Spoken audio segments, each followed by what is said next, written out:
Hello, hello, hello, hello, hello, hello. What we watching? Oh, the intro? That's my stream intro. Let me get the game on screen.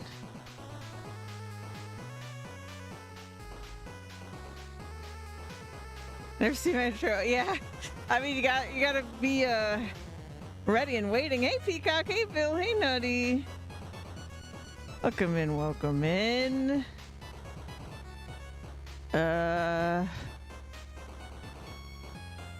Sorry, I'm a little behind today. I'm trying to get the game up. Why? Where is the game? Uh-oh. Oh, there it is.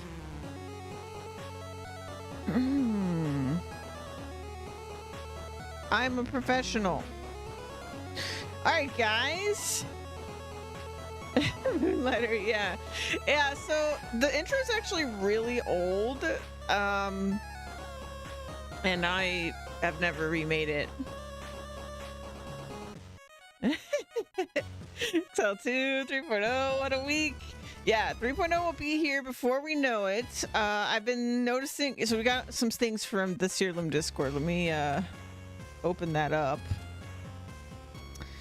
So a little while back, Zach, the main dev, creator of Siralim, said, looking back, patch 2.0 had two mistakes I'd like to address.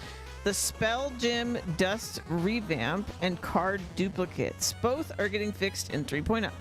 Duplicates aren't going away, but instead of landing directly in your inventory, a duplicate drop will now give you a card pack. A consumable you can open for a random duplicate card.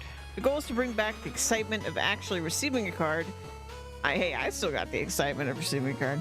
That feeling got diluted in 2.0 because you never knew whether you were getting something new or just another copy.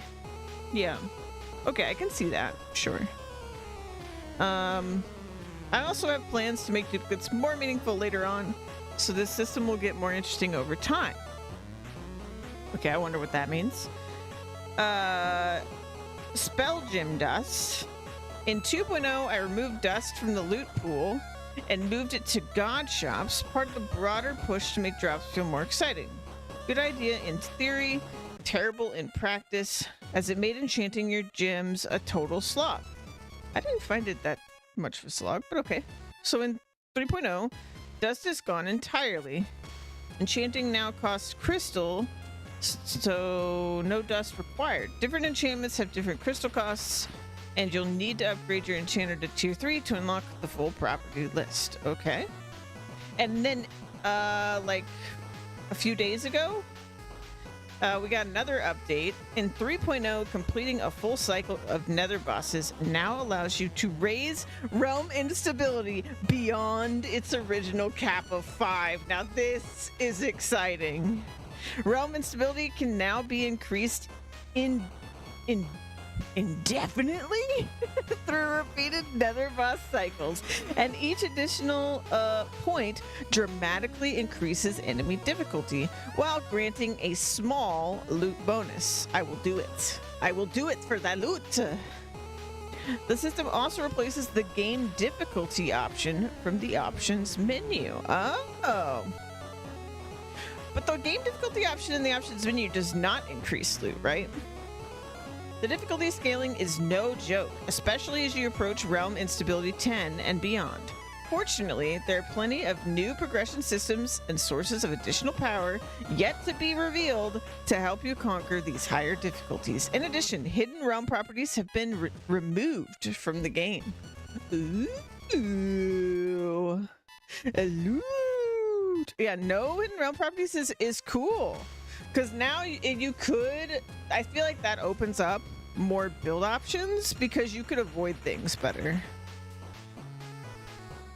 I do hope, I did make a suggestion in the suggestion section of the Discord about the rolling for the item bonus.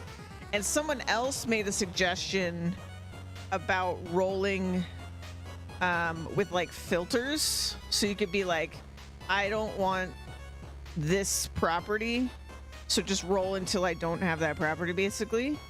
If both of those went in, dude, that'd be amazing. Now my paladin team can no longer get surprise bunked by hidden realm prop. Yeah. Your creatures start fights blighted. Or like a hidden realm property could be like, you can't defend or provoke, right? Like we're manually at least. Which, I mean, you can avoid that on some teams, but not all of them.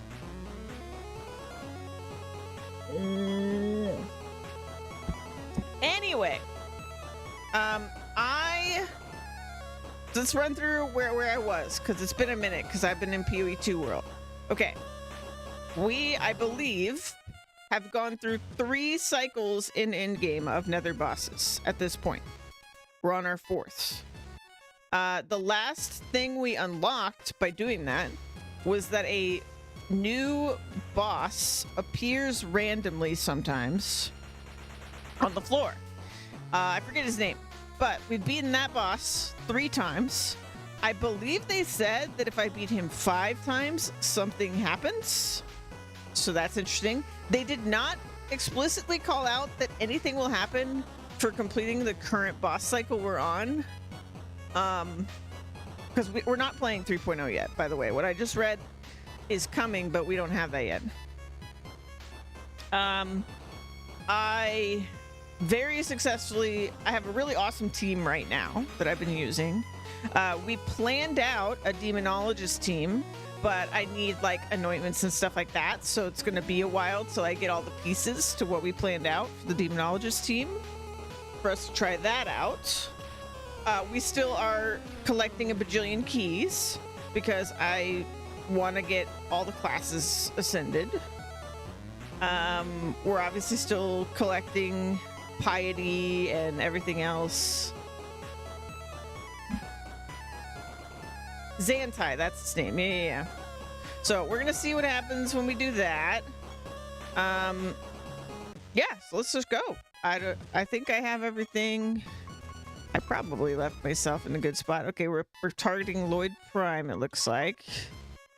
We've got 5 projects. All right. We got my awesome squad. My squad looks so cool. The only thing I would change visually about this party is my first one, but I don't have any skins for Phase Warriors. But I'm sure there is some, but I just don't have any. But very much love this team. All right. I think I was also trying to progress gods a little bit more evenly here. Let's try to get all of them to favor 20. So let's go to Gennaros. Let's go here. And let's roll till we get a good item bonus. 400 will do. We gotta remember to donate. Let's see if I remember how to play this game. It's been a minute. Thankfully, I have macros and stuff for my teams, so I don't have to remember how to play them or something like that.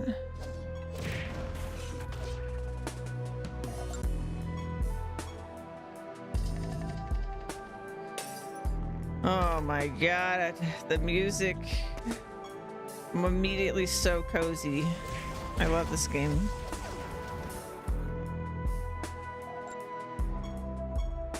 It is good to be back. So for Siralim, we'll be playing this every Thursday now, barring any major events that might interrupt things like Path of Exile did. And I will probably play even more regularly when 3.0 comes out, but bro, same. Bill, same. I'm so bad about it. I'm so bad about it, which is why I've messed with all kinds of schedules, and like I still mess with all kinds of schedules for stream and for playing games. But a lot of times I really try to be like finish a game before I move on to the next one. But what I've been doing recently, which has been very cheeky, but it's been working for me, is this sort of like, you know, you got your, if I play it at least like once a week, you know, I'm far less likely to just be completely unable to return to it. Forget what's happening between games. Yeah. And if it's a game like that, like 7 Remake, I just gotta blast a game like that till I finish it, because I don't want to take like a week break from a really heavy like story game.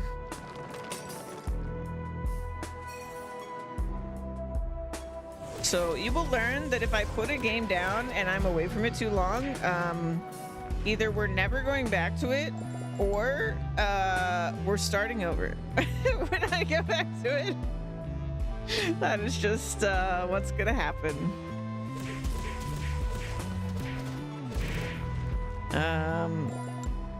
But you know, I also am a new card.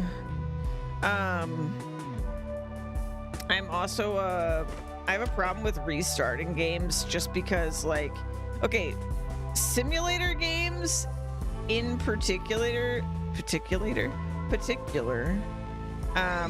where, so like Satisfactory is a really good example of this. Before I started streaming Satisfactory, and even after, I would restart the game all the time, because I'd just be like, oh, I could do this thing better.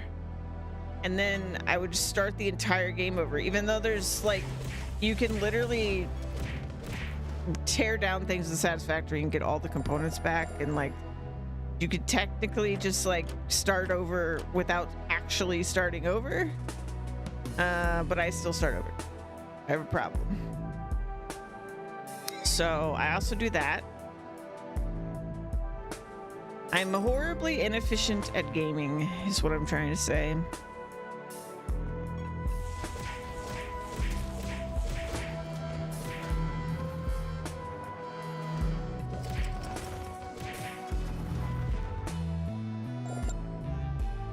I love this game, man. I'm so happy we're back to it.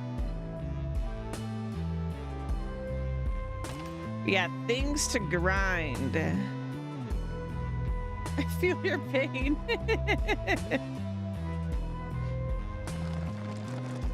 Yeah, I just make up for it by a sheer number of raw gaming hours compared to the average person. So people come in sometimes that like don't actually, you know, like they're not around all the time, and they're like, oh man, you beat that game so quickly or whatever. And I'm like, no, I didn't. I just played a lot of it in a short number of days. But actually, I took 5 times as long as the average person.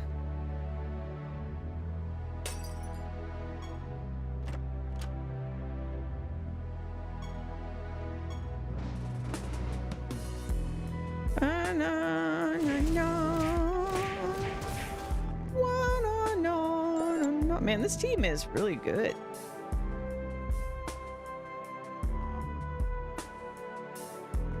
They're sexy and powerful.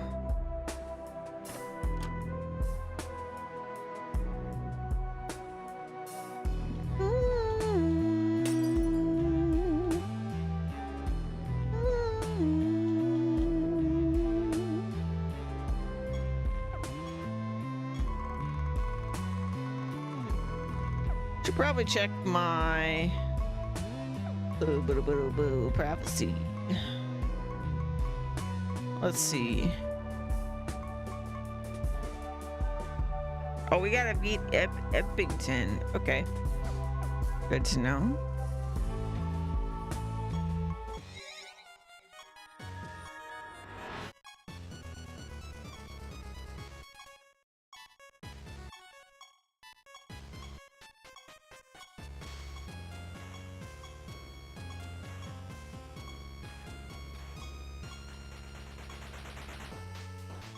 Ba-da-ba-da-ba-da-dum.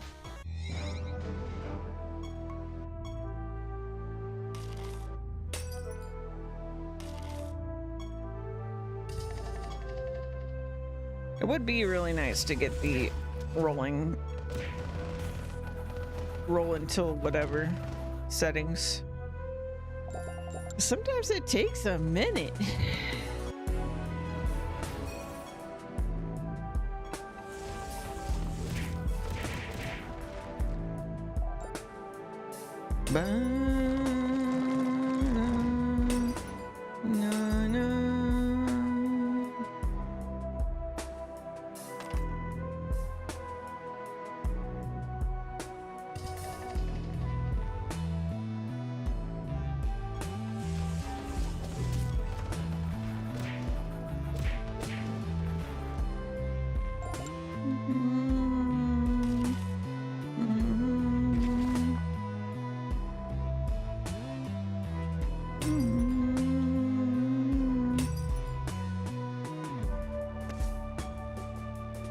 I'm glad I made the planner for demonologist and everything, because there's no shot I would remember what we did or like what we came up with.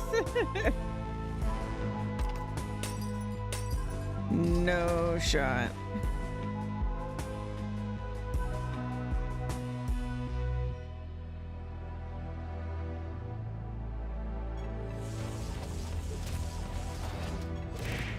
I feel like timing worked out so perfectly with PoE 2.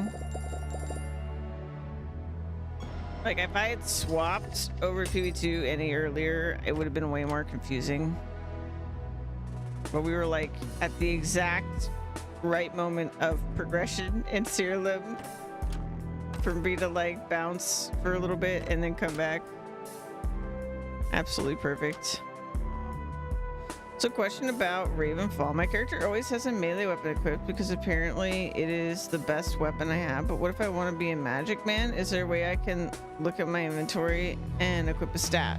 Yeah, so if you want to get really into Ravenfall, you can go to their website and make an account for free. And with that, you can do a couple things without having to do chat commands. So one of the things you can do is just like look at your inventory.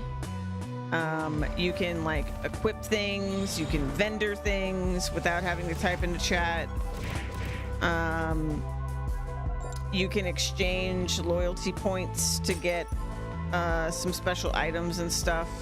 And loyalty points you just get for like being in the game, like for a certain amount of time.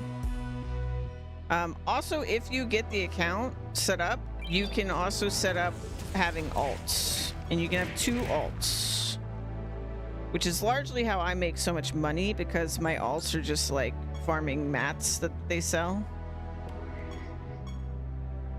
So yeah, if you're get really into it, you can kind of put in the extra effort and go to the website. I usually don't bring it up because, like, people don't have to do that to, like, play the game, right? Like, one of the best things about Ravenfall is how very little you can put into it and still be, like, included if you want to be.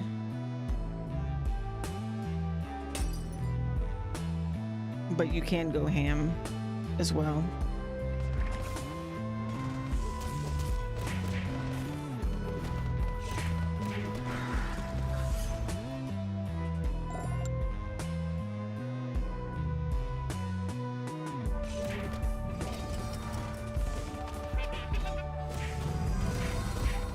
Going ham on this crafting. Hell yeah.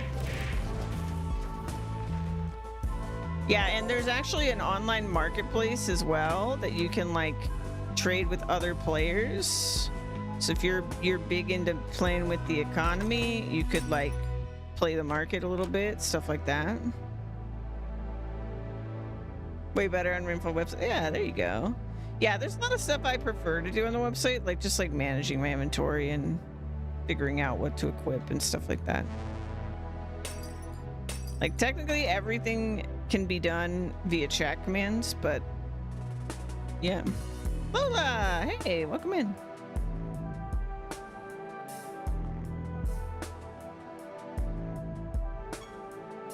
Boom, boom.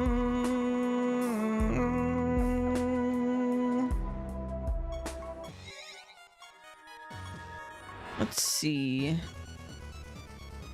Mortem, you're next. Where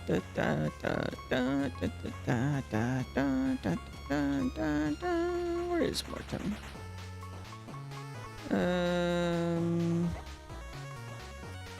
Titan's Wound, that's the place. Big number. Give me a big loot number. Bigger. Bigger. Come on now. I can't even break into the 300s? What is this?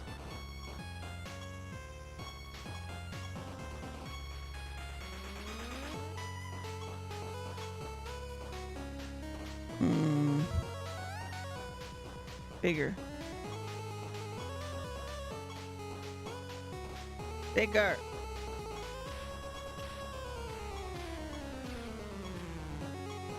Oh, come on. I want 350 or higher. Give. Give.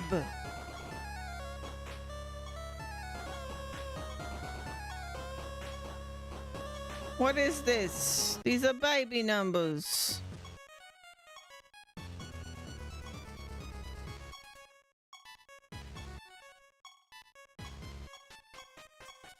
Come on.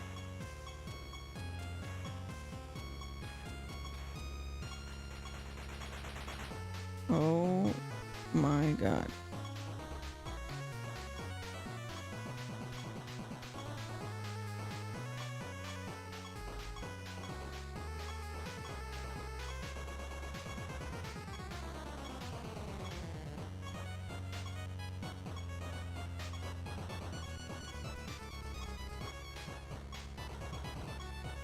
What is happening? Okay, fine. There we go.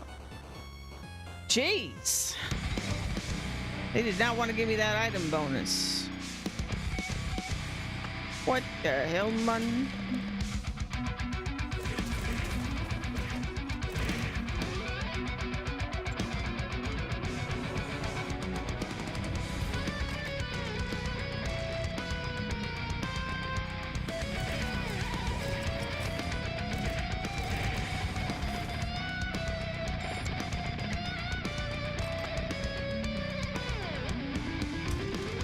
Y'all watch that gameplay demo I put in the Discord for Fable?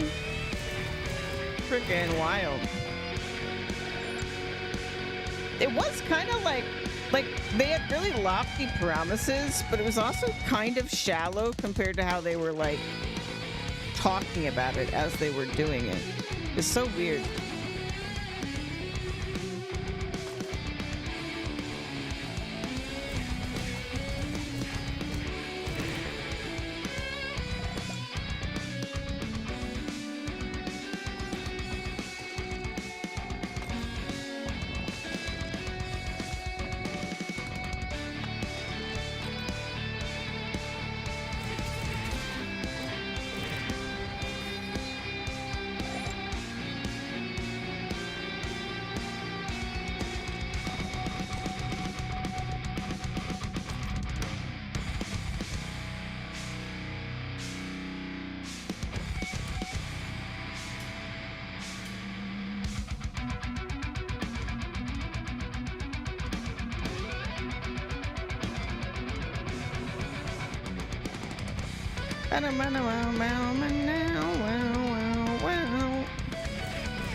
I wonder when 3.0 is actually going to come out.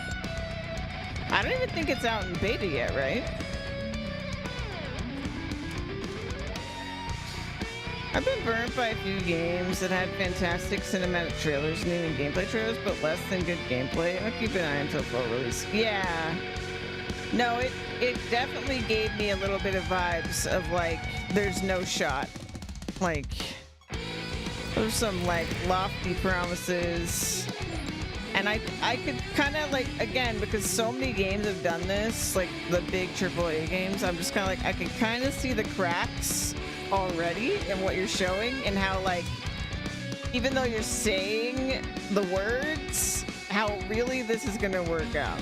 You know, like they're like over 1,000 handcrafted NPCs. First of all, I'm not buying it. But also, they might be handcrafted, but they clearly don't actually say much. And then like your interaction with them is like emojis, you know, like you're not like you're not like having conversations with these people really. At least not most of them.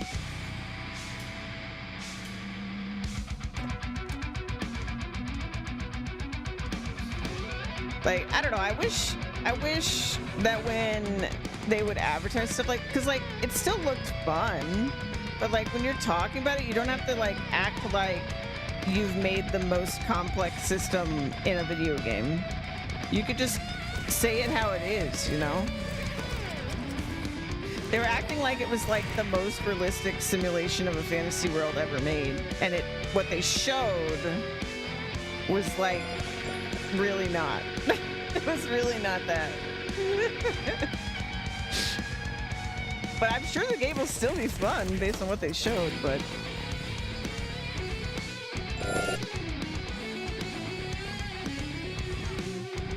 What does the volcanic gargantuan belong to? Oh god. I'm gonna have to study again. Chaos? Nature? Nature, maybe. Nature. Hell yeah! Never mind, I'm a genius. I know everything about Siralim. I don't need to study. Quiz me again. I dare ya. You only played the first Fable? Yeah, I only played the first one too.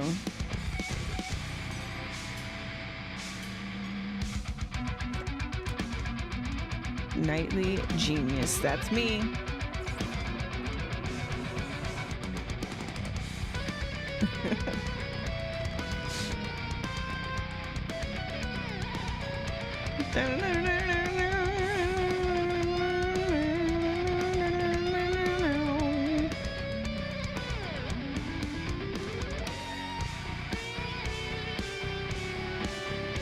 Bam, wow, wow. Did I donate? I did. We'll get back into the swing of this. We'll get back into the swing.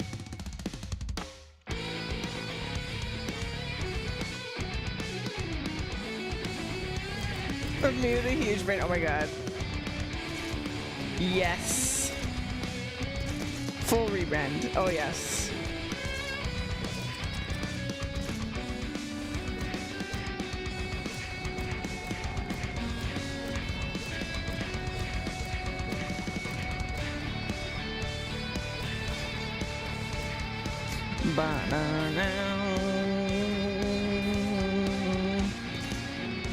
Why is this guy so tanky? Never mind.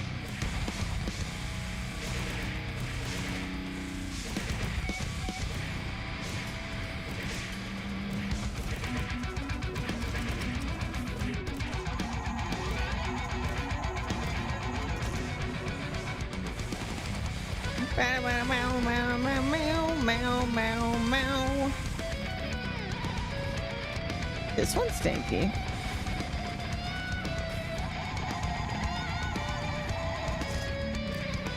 There he goes.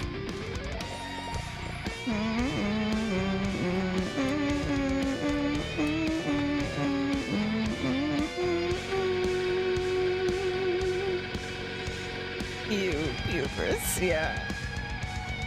I saw that.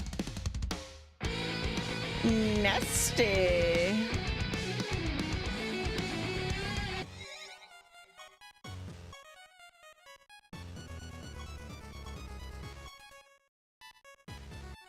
Oh. I didn't even realize I was working on one of those.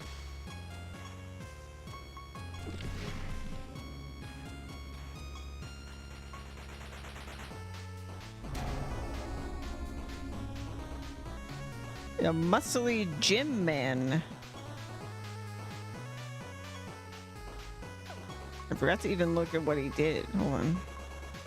Serve battle, this creature gains copies of your other creature's permanent spell gems. This trait does not work on creatures that also have this trait.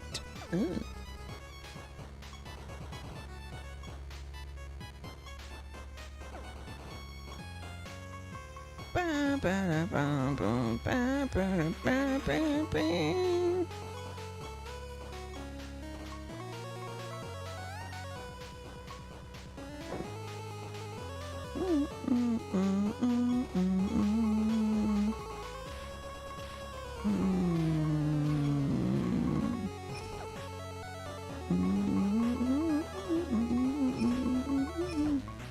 I'm surprised by how much I do remember. To be honest, it's all coming back to me very quickly. Alright, prophecies. Alright, we need a hunt.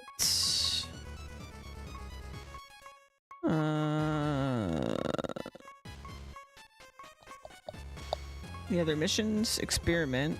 Okay. Okay, we're already on the experiment.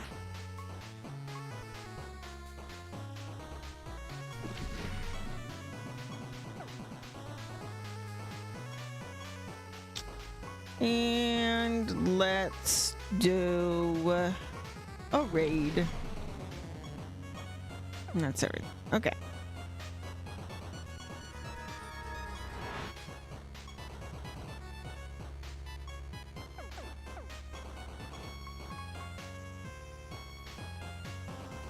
We got, and Mortem's way behind at 15. Crazy. Over 300, please. Over 300, please. There it is.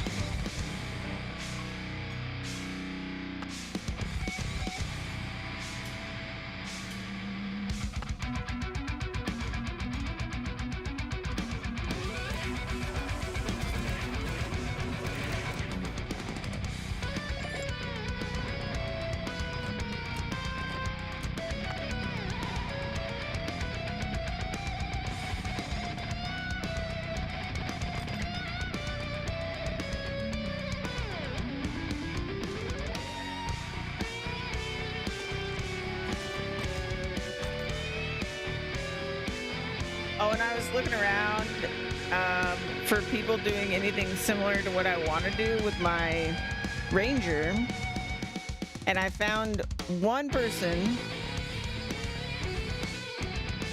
So I took a bunch of their ideas, and then I merged it with some stuff that I found on PoE Ninja that people were doing. So I have high hopes for my ranger.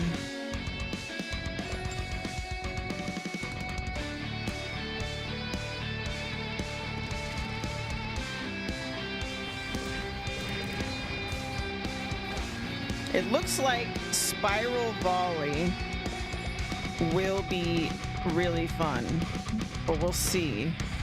I'll need to see how it actually feels in practice, but at least one other person did a poison spiral volley, so it seems like it could be possible. It was like a really old build, so maybe things have changed, but so I like merged that idea with what I had.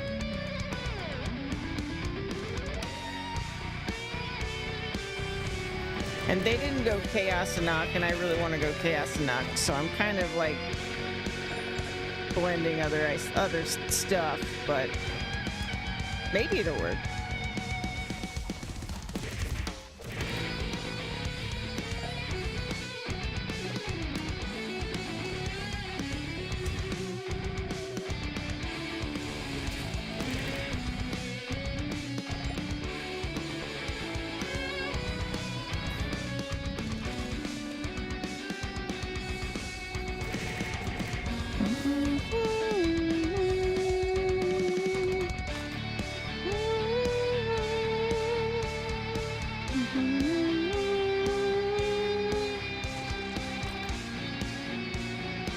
You know what I'm really worried about is tomorrow, because I don't have like notes or anything for Farming Sim, and I really probably should at this point because I don't remember the heck I was doing. Like, I know I was trying, like, I know what I wanted to get done because it's a really long list, but I don't know like the order of operations I plan to do stuff in. I may have to literally go rewatch the last time I played it a little bit to figure out what I was doing. I know we did like the custom fishing thing. I never did get Cthulhu's to work that Pagos made, which I'm really sad about. Because he went to the trouble of making a 3D model. So sweet. But I just couldn't get it to work.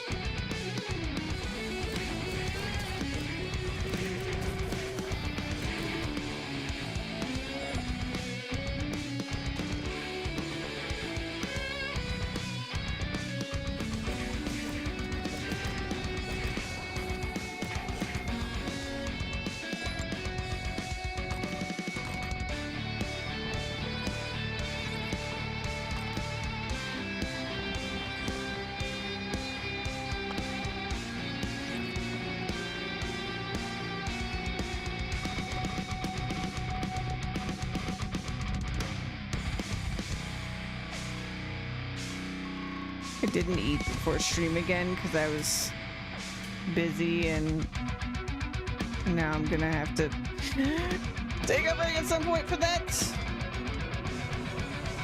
which I hate doing.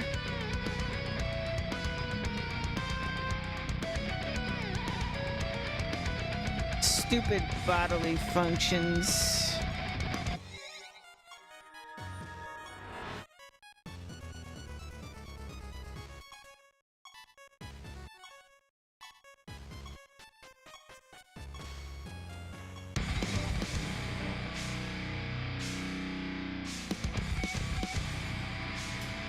I agree. What do you agree with?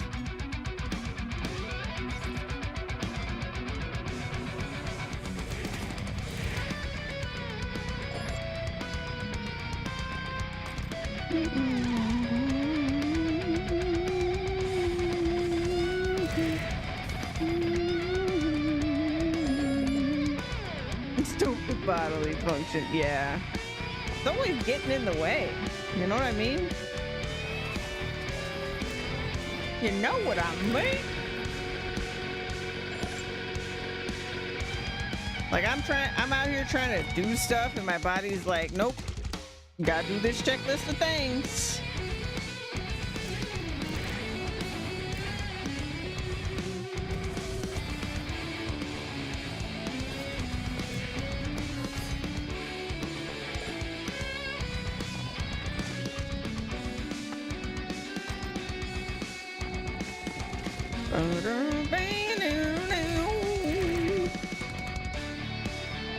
And I gotta tell you, I hate the daily quests, you know what I mean? Why so many daily quests?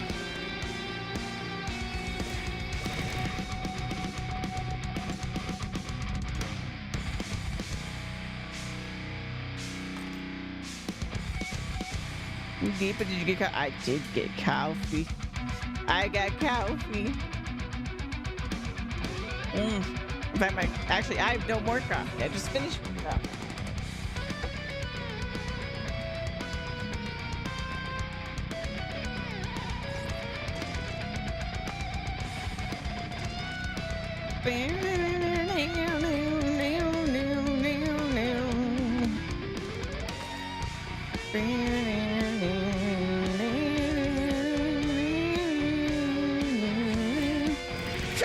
Excuse me, hiccup.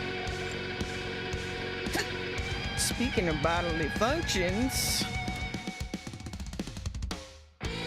the hick. Revenge of the Hick.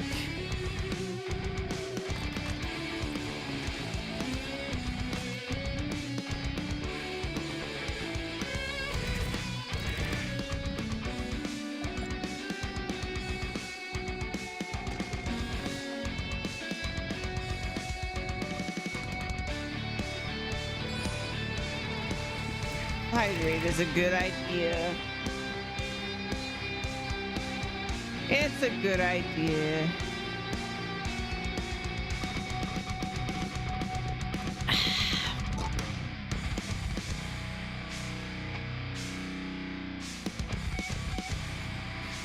I come to the conclusion that Gothic 1 Remake is not for me.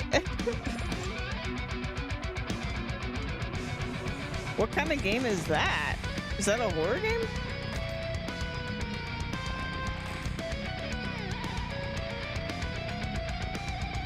It sounds familiar. Did Ko play it? Oh, thank you for the hit. I feel like I saw a YouTube video from Ko or something.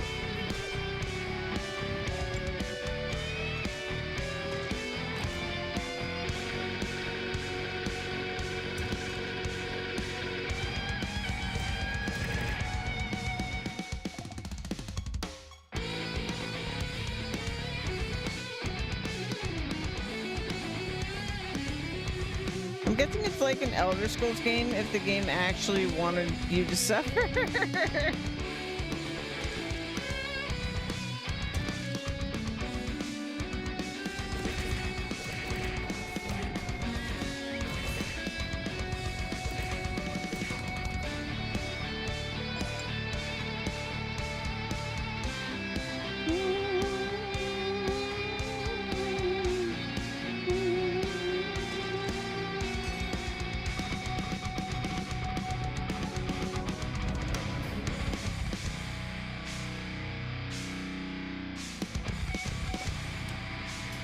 Open world RPG, and yes.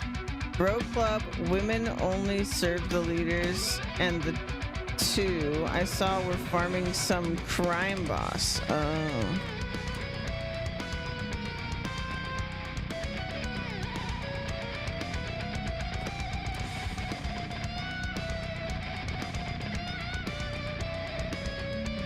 You know, one little detail in that Fable gameplay that I noticed that I was like, whoa, is that they have, so the guy was playing a male hero character, right? There was like a moment in the gameplay demo where an NPC catcalled the dude. It was like clearly like they added catcalling by NPCs, and then they just made it like gender neutral catcalling. You're like, is this the kind of equality we want? What is this? But it was like some random NPC just being like, I got a quest for you, hero, in my bedroom, or something like that. It was like, okay. It's kind of funny though, I guess.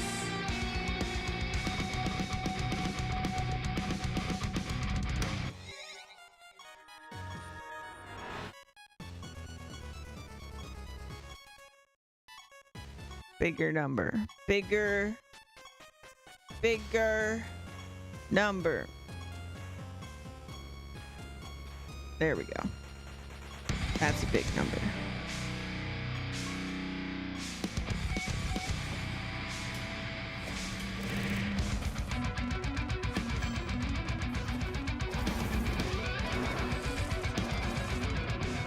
It's a remake of a 20-plus-year-old game. We all know what roles a lot of games had for females. They haven't fixed that. Yeah, that's fair. I feel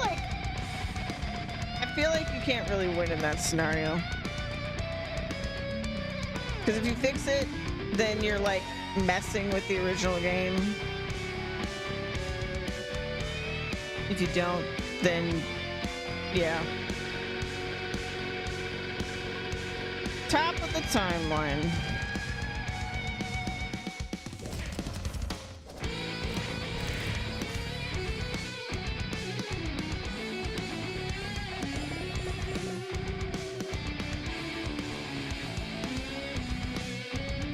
Yeah, it's not for you. Yeah.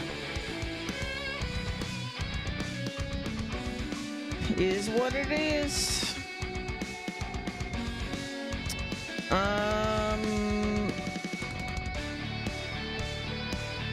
Let's try immune to indirect. Let's see what happens. It should be fine. It'll just be slower.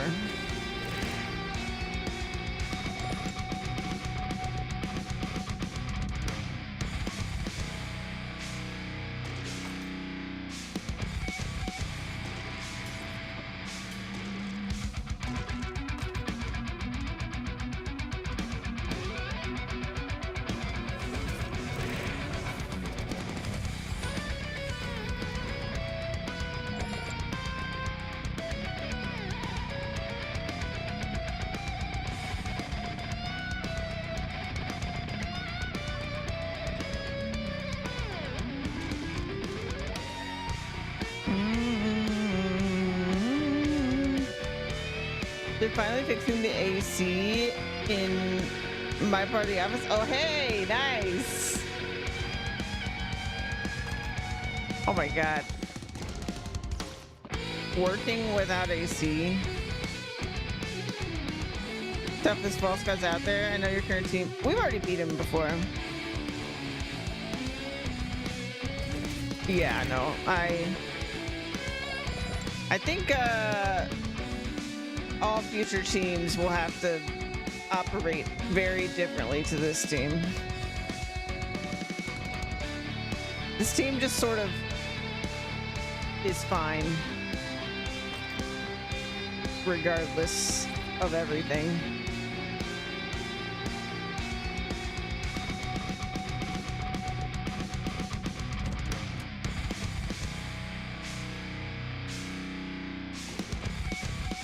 We're gonna get our teeth kicked in when we make our demonologist build, I guarantee it.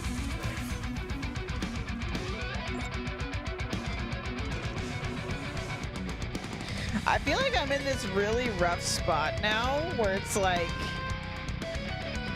how am I ever gonna top this team?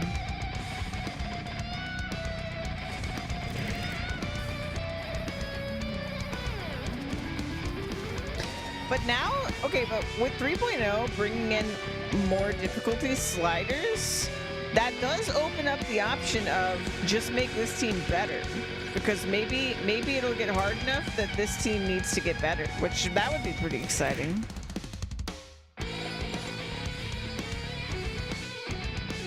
Because, like, there were more axes of improvement that we could have gone through with this team, but they just weren't needed anymore. So it was like, oh, well, there's no reason to keep going with this, because they seem to just beat everything.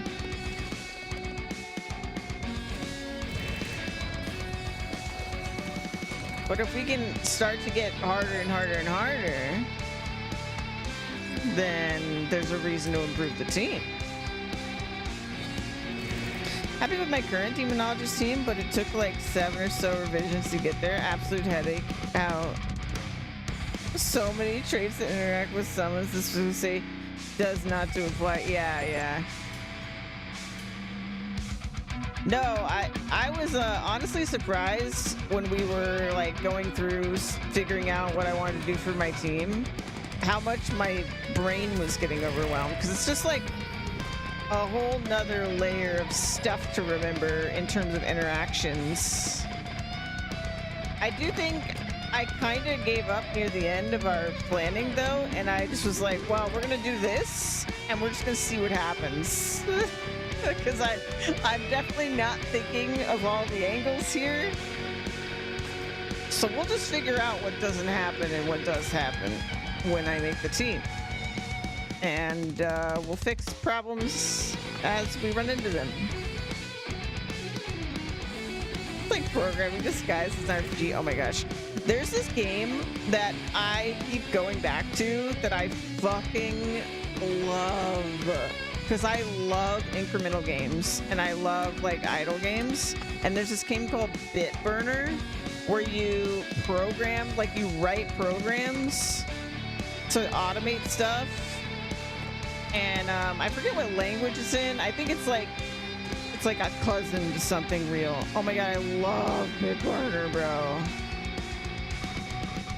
I need to like start over again in Bitburner and just actually get further. I did like a couple cycles last time I played. I even streamed it a little bit once, but it's kind of It's kind of like it makes me like self-conscious to stream that game. JavaScript, yeah. It's like JavaScript, but like adjacent or something, right? It's like not exactly.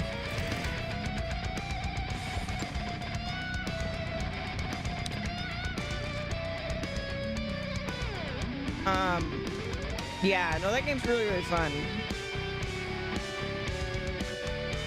But yeah, I get really self-conscious when I was streaming it. And also, I feel like there's just a lot of like, let me like, you know, Google around to like figure out what the command is, or like look at this API, or like, I don't know. It's kind of like weird to stream, but oh my God. That's legit. JavaScript has included libraries that are specific. Oh, that's what it is. Yeah. It's been a minute since I played it. But yeah, I love that game. In my past life, I was a developer, and so it tickles a certain part of my brain that doesn't get much use anymore.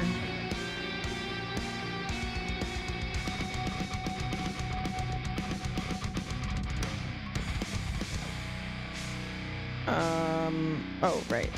I'm here for this. Lloyd!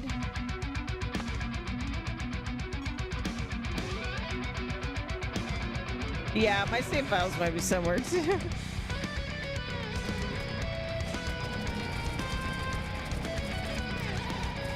I always wanted to 100% that game.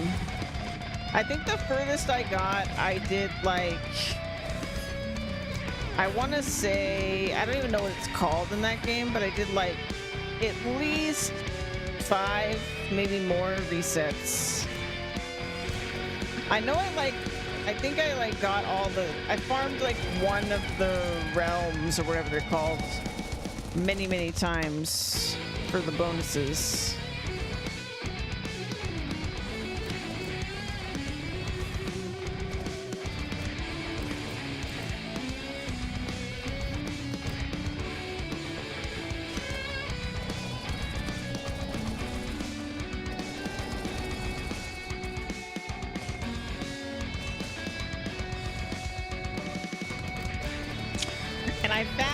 Like a few days ago, I found a game that I think's been around a really long time, because apparently there's a sequel coming out soon-ish. I don't know.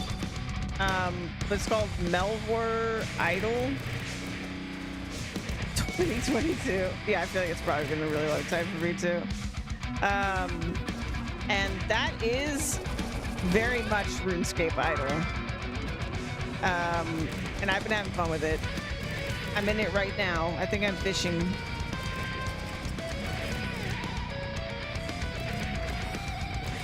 Oh, is it made by the RuneScape folks? I didn't know that. Well, no wonder it's RuneScape Idol.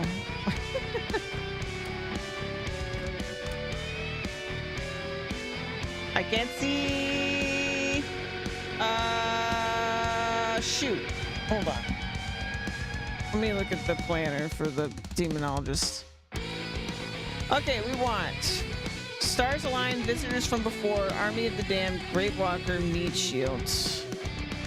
I see Meat Shields.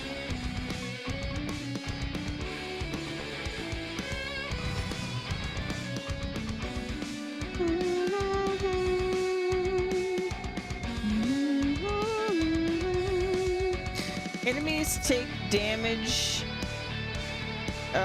equal to the amount of intelligence the caster has gained in the current battle, then its intelligence is set to its minimum value.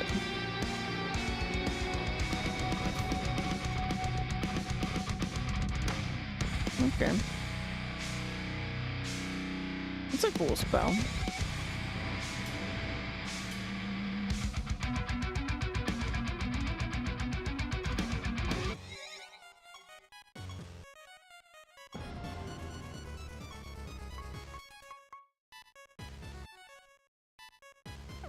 Oh, we need to do a pilgrimage.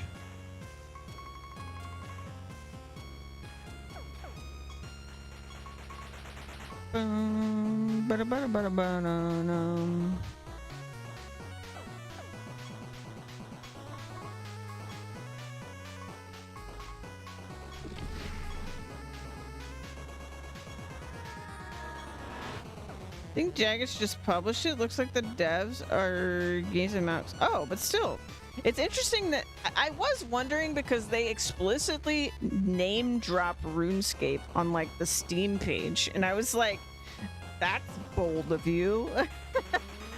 But okay, if they're published by them, that makes way more sense.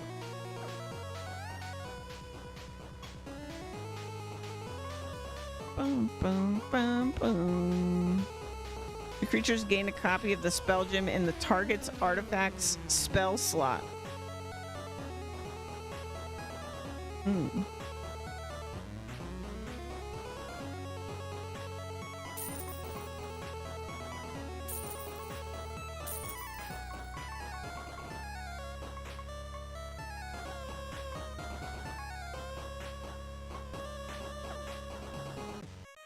Okay, so you're 52, 45, 45, 49, 47. Okay.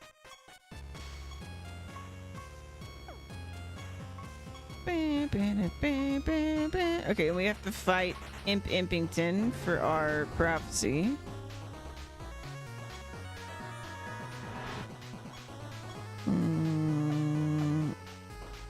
Okay.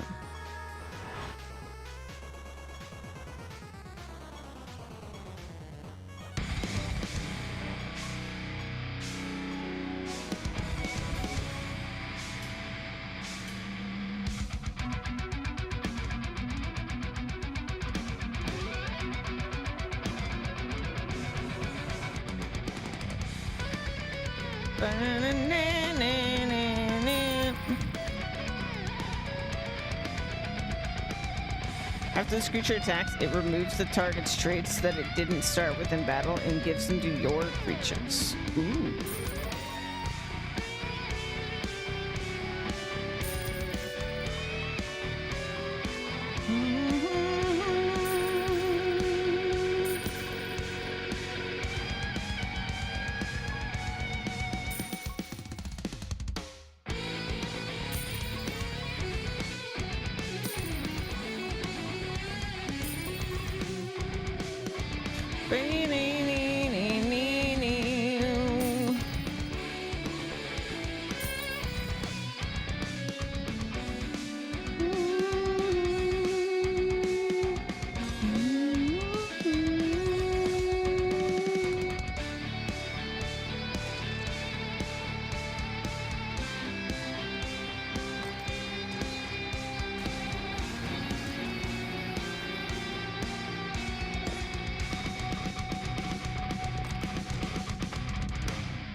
I just remembered that I was trying to like do a bunch of the Godspawn quests and I accidentally didn't pick up a new one.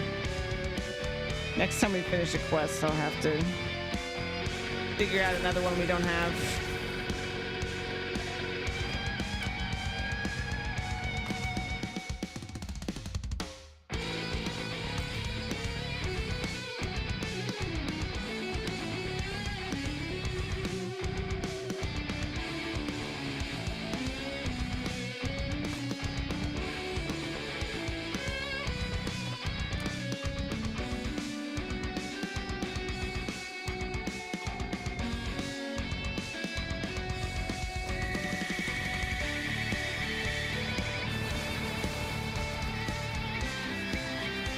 That's rude.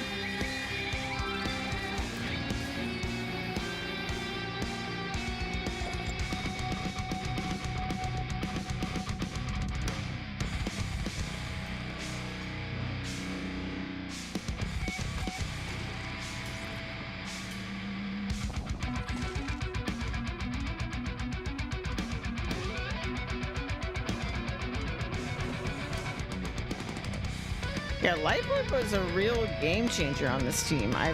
Like, once we got Life Orb, it just felt like we can recover from anything.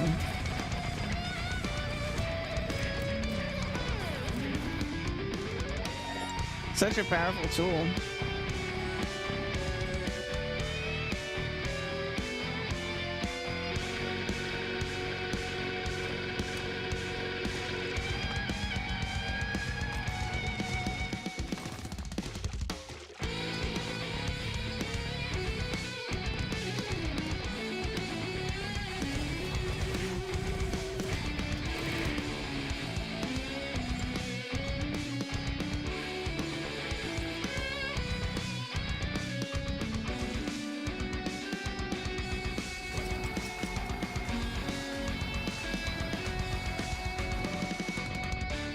Thank goodness somebody made that list of spells.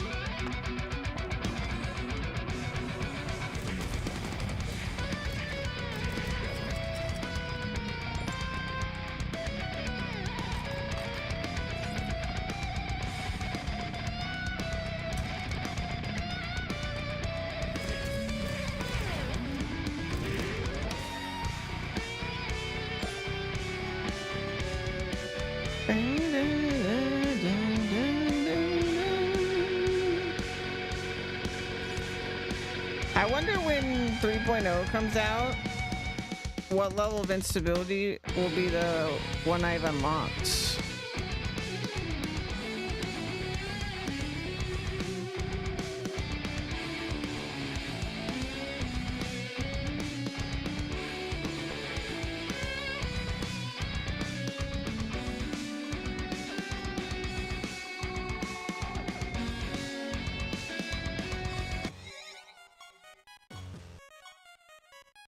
All right, let's figure out. So 8004, I'm pretty sure we've had. Yeah, we currently have one. A Daxiel. We currently have. Aja Burku. Aja. Excuse me, stop that. Aja Burku we don't have.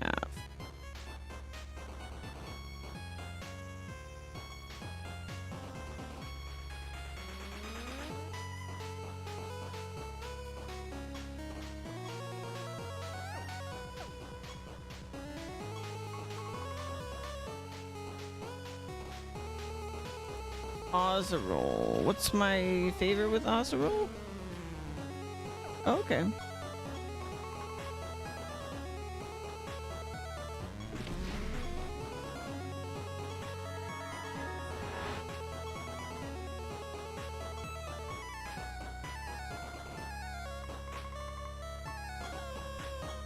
Give me big number.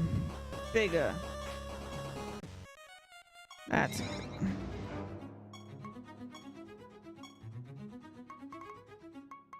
And we want Art of Aja. Perfect.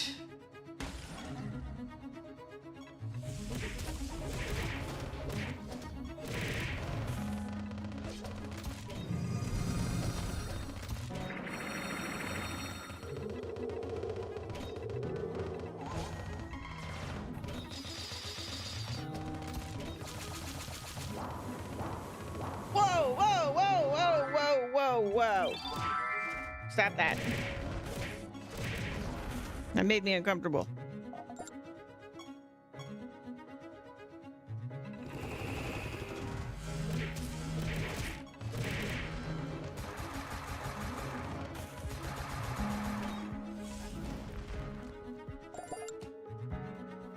I wonder what the as yet undisclosed new axes of power growth are going to be in 3.0.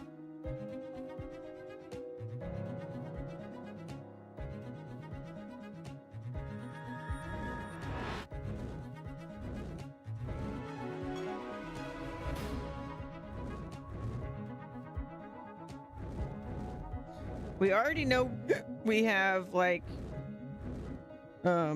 fusion of nether stones, which I basically haven't used nether stones, which is crazy because they're so powerful. You have like multiple traits on a nether stone.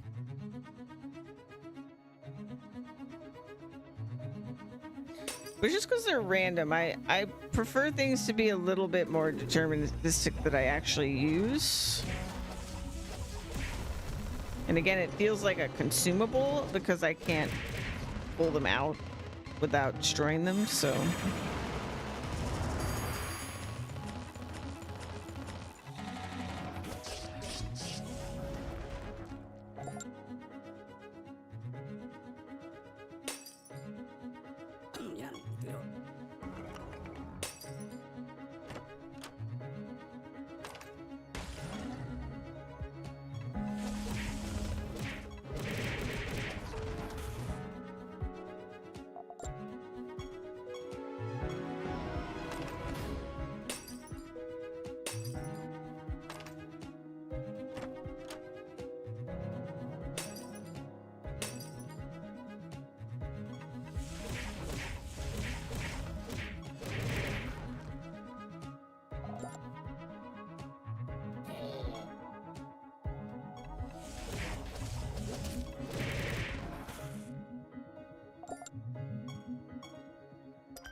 We're at 43% of achievements.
Not that way.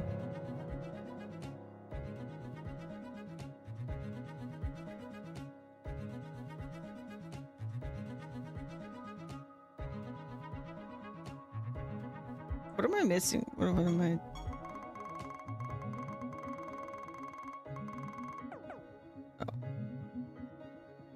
Over here.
Common finds 10.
Very nice.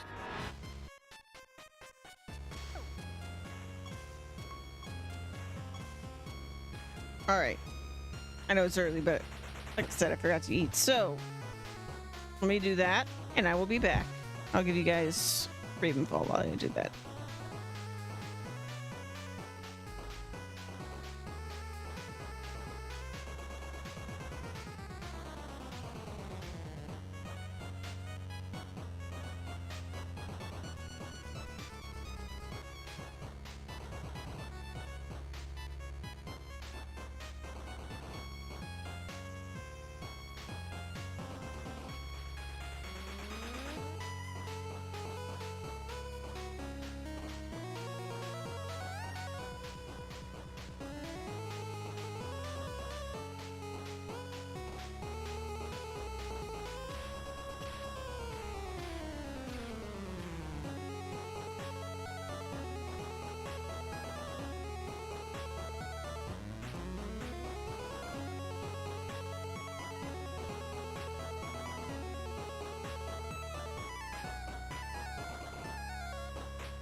Alrighty. Man, I am PoE brained still. I thought I would be more okay with not playing PoE every day than I am. Maybe it's too soon. I'm kind of dying to play some. I actually think the challenges were too easy.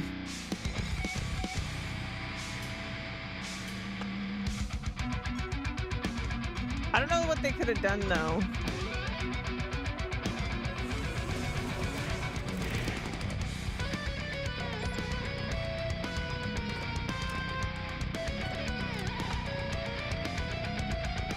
But I'm excited to get back to my SSF character.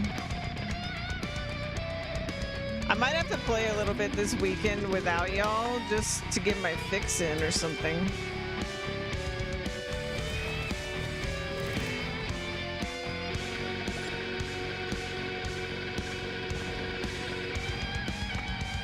But I think mostly I'm just like, I'm so excited for the next league reset, basically, like the next economy reset. I'm ready.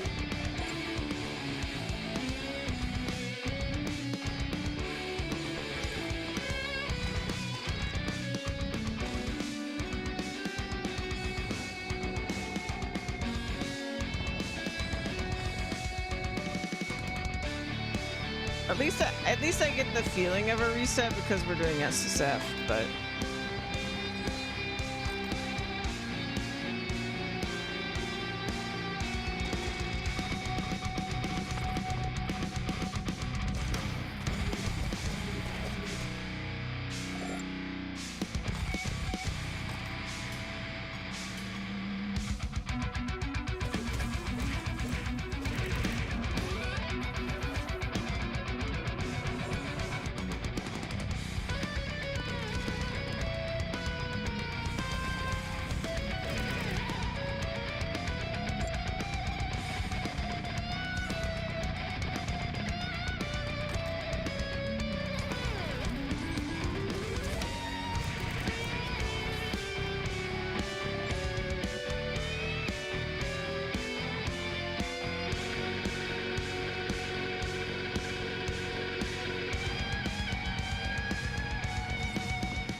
Mm-mm-mm-mm.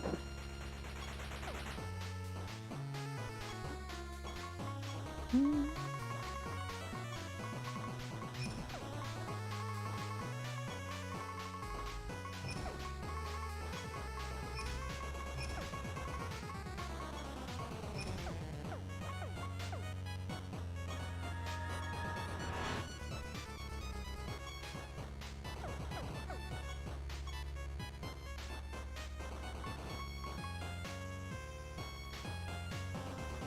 Let's see.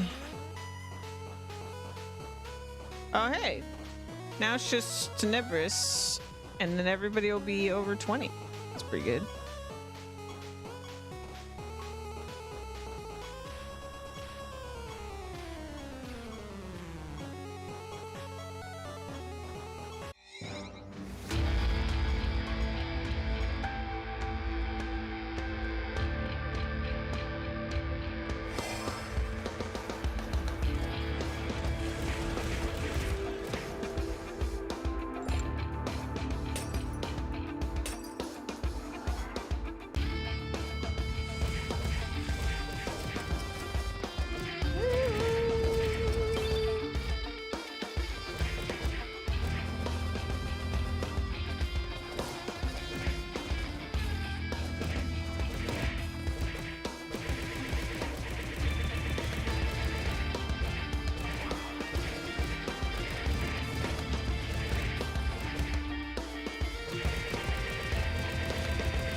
Get him.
Reaper Master.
I have no conscience.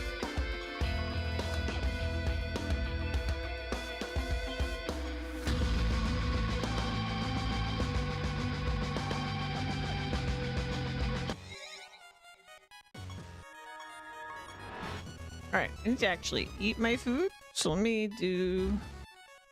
set up videos real quick. Let's watch some stuff while I eat.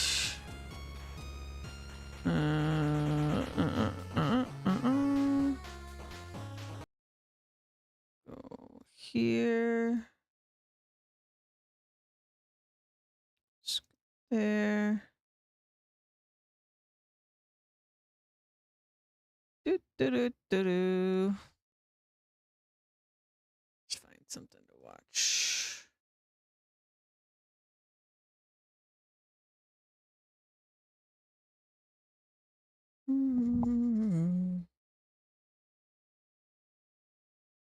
Bound.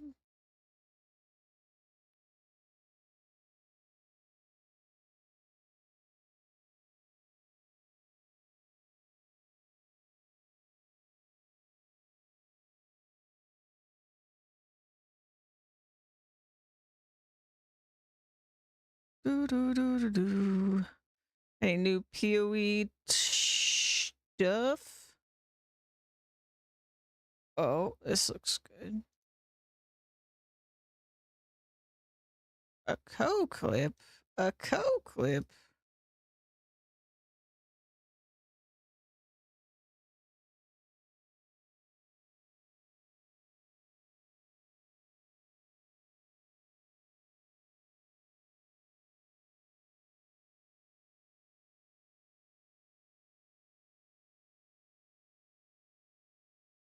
All right, let's see here.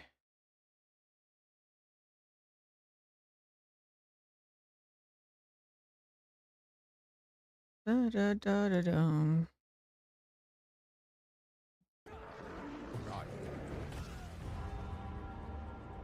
Oh no! Oh, he's not on hardcore. Found the boss.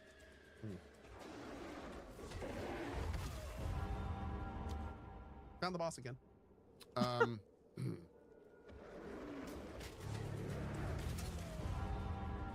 Oh, I can't roll out.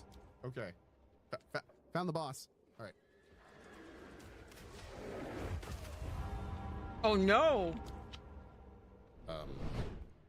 Yes? Yes, your trade? Oh! Just don't one-shot me. I have no idea what movie's doing here. Can't see shit. All right, cool. Please, 250 div right here. Boom, boom, boom. Holy shit, did drop. Let's fucking go. First time I've ever done this map, by the way. 200 div, the build's complete. We get everything. Wow. Foda-se os itens, cara. Foda-se os itens. Vai comigo.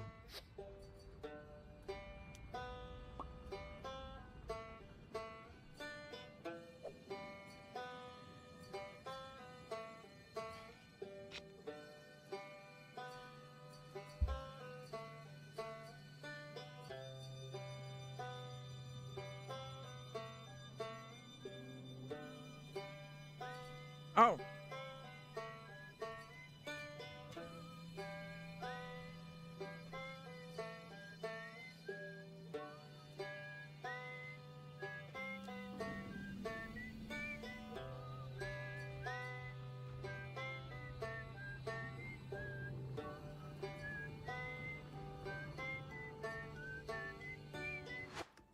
I'm forcing. Why is this guy? Why does this bee have a mana donut on his back? I want to know that too. What is happening? Why does that happen? Okay, if Fraus dies, I'll get Quantric in next. You'll be in next Quantric if Fraus dies. Not gonna lie, this build sucks. Good luck. It's the Jungle Orion build. I mean, wait. He's doing it. Oh, you okay, wait, you're dead. Okay. All right. Oh, dude, look at this guy. Did you see I dodge roll that? Dude, I was like 1 mile. Oh, okay. Dude, that's impossible. That is literally Gotta have movement speed. What's happening? That was my problem too.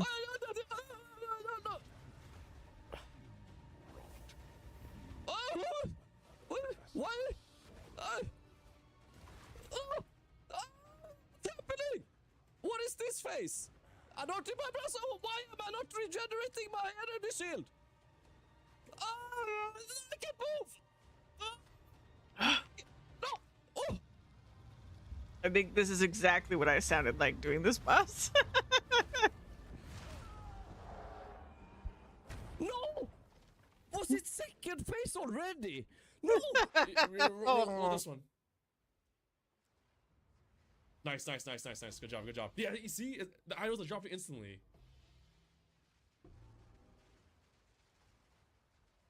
And the spirits are. Oh shit. Okay. That's a lot of idols. Mage blood. What the? New Tink strat.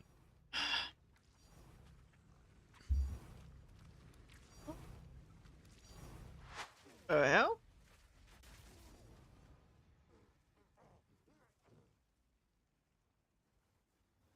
Boys, the strat. Oh, I thought I died. I thought I died for a second there. There you go. These are the two nodes. Yeah, but now you guys see the vision. Yeah, well, the thing is, yeah, if Party of Play does this, it's kind of like GG. Oh, we got a proc? Back. Nice. We got a proc map, dude. He has a Headhunter Mage proc Blood map. counter. That's crazy.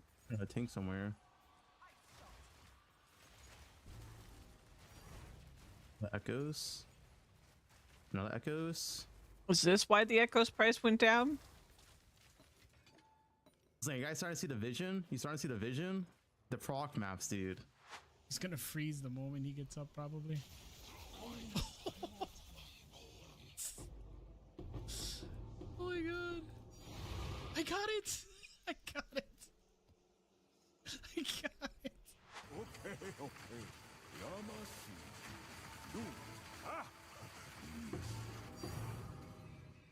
Eh? Wait, what? Oh, yes. Eh? The more you spend, the higher level the drop? Or could I spend 200 grand and just get a single Exalted Orb or something? Okay. 200 grand. Wow. You called it. Wait, is he bugged? Give me my div before he wait, he's bugged out. Oh wait, he has like 8,500 billion damage or HP. What? Wait, look at his health. Oh, he's absolutely bugged. Wait, he has infinite health. Oh no. Oh, he has a fucking regen shrine? Oh, you gotta be fucking kidding me, bro. We have to out damage his 85 billion health. Okay, alright. Just got the pump. What the fuck is that? You gotta be fucking kidding me. Bro, he heals for like 30 million a second. He's not supposed to be able to health pot. I'm the guy who health pots. Okay. There is no way, right, guys? Game is just like mind-boggling. Ah! God damn, I hate this boss. Wait, is this the kind of thing where like now it's just gone because I tagged the boss? What?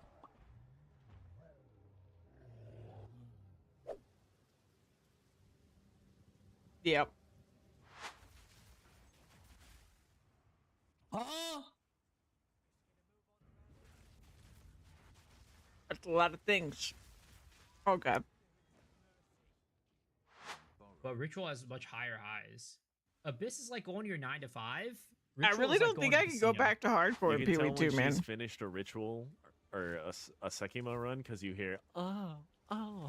Don't clip that. Like, I want to on some level because it's so much fun, but like, oh, there's just too many bugs. And too much insanity. Yay. To overthrow your fate. What? I win. I win. Wait, I win again. Oh, this is what. Choke me and spit on my Try the second. Oh my god. Oh my god. Oh my god. Oh my god. There's no way. There's no way. God. 1,000 divines. First one. Let's fucking go. What?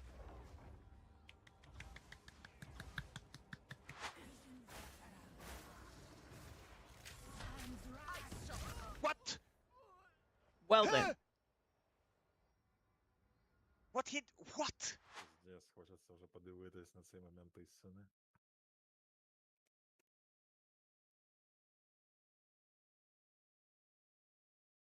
Сейчас прикинь, скажет чел out of stock. Все, вы опоздали.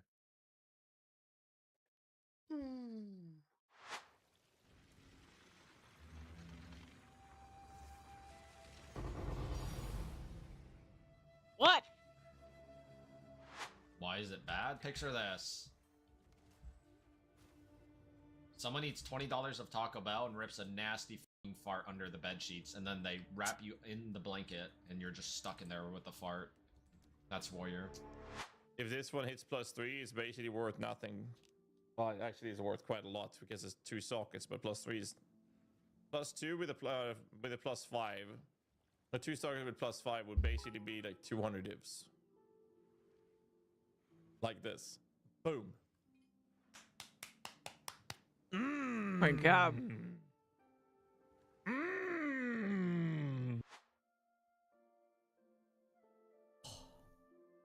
God, this game is so easy. I can't believe this game is so easy.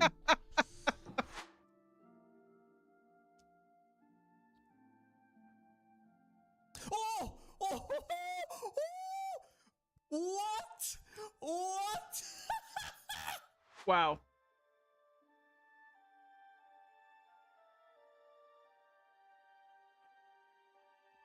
It's crazy watching them say this because I'm just like, Oh my god. I am never this my good god, at the no game. way. No, I hope that you get good rolls. Okay, ready? Boom! Oh! Hello? Hello? Hello? Hello?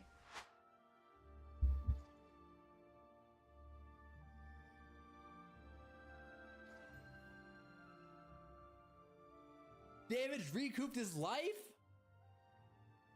Holy shit, we're back. Alright, please no brick on the Mage Blood. Please no brick on the Mage Blood. And... Oh no. Eu fui. Just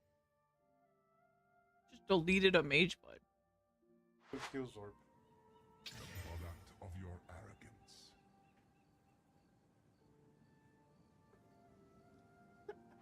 Let's go. Komm. 6er Sockel und boom. Let's go. Wow. Komm schon. Boom. GG's. You GG. So go to your main attack skill if you want to look for a damage upgrade. And then check this box, include in full DPS. Then you go to your items, and then let's say you want to look for a new ring that'll be an upgrade for damage, right? You click trade for these items right here. Then you'll go to adjust search weights and make sure everything is zeroed out except for full DPS. And then you go and click on the slot that you want. Let's say I want ring 2 this time. Find best, right? Execute, and then it will give you a POB or a Path of Exile trade link. You can click on this, open up Path of Exile trade, and then you can sort by the sub.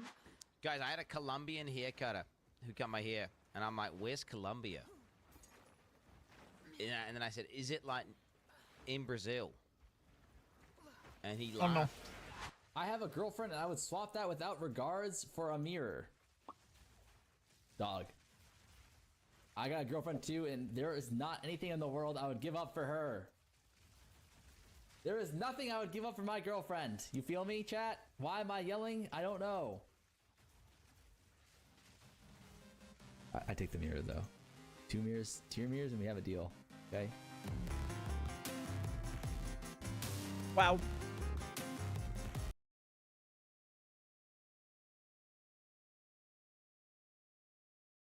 Welcome back, you filthy exiles, and we're finally back, and we're doing community builds again. So, with all the changes that have happened in 0.5, there are some absolutely awesome builds that are coming out, and build variety has never been better, and diversity of builds, I should say.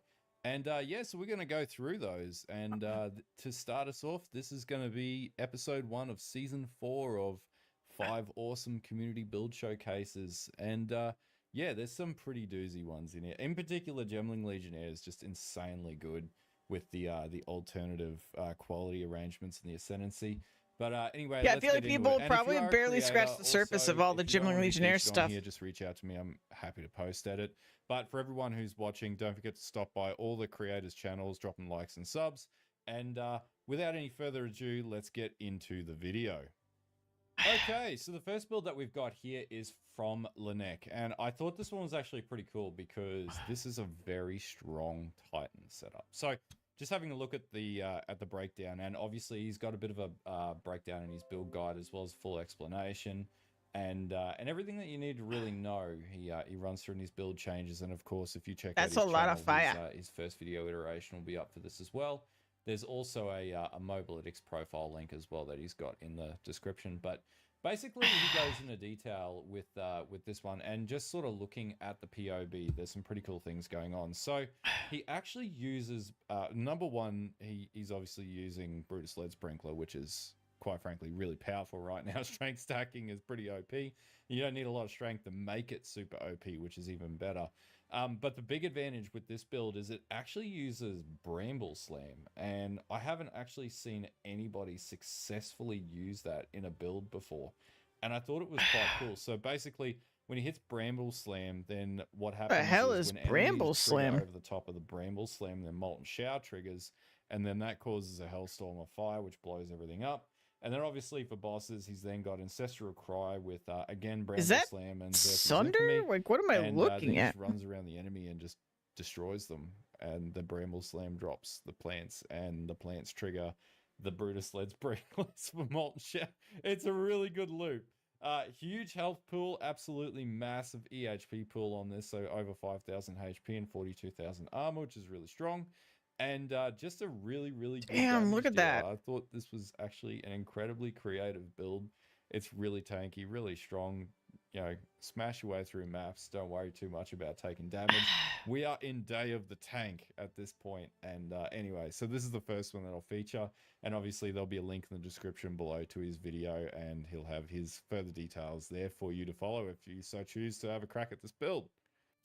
Okay, that looks awesome. The second one, we're actually going to look at a build from Tusk Deluxe, and this is his Perfect Strike Gemling Legionnaire using Face Breakers.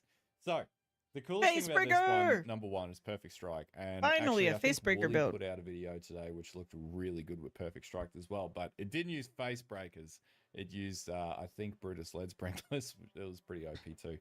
But anyway, so without okay, I'm gonna be honest, this doesn't look that good. Too much detail here. Basically, Perfect Strike can be throttled with attack speed because of the ult quality using the Gemling, which basically means, and the way that it also works is the Perfect Strike window is attached to the APS, or attack per second, or attack rate. So the faster that you can attack with this setup, the less you have to worry about the perfect strike window. And in this particular configuration, it basically trivializes the need to memorize when the perfect strike window hits, and uses things like Salo's rhythm and window of opportunity in order to achieve that outcome.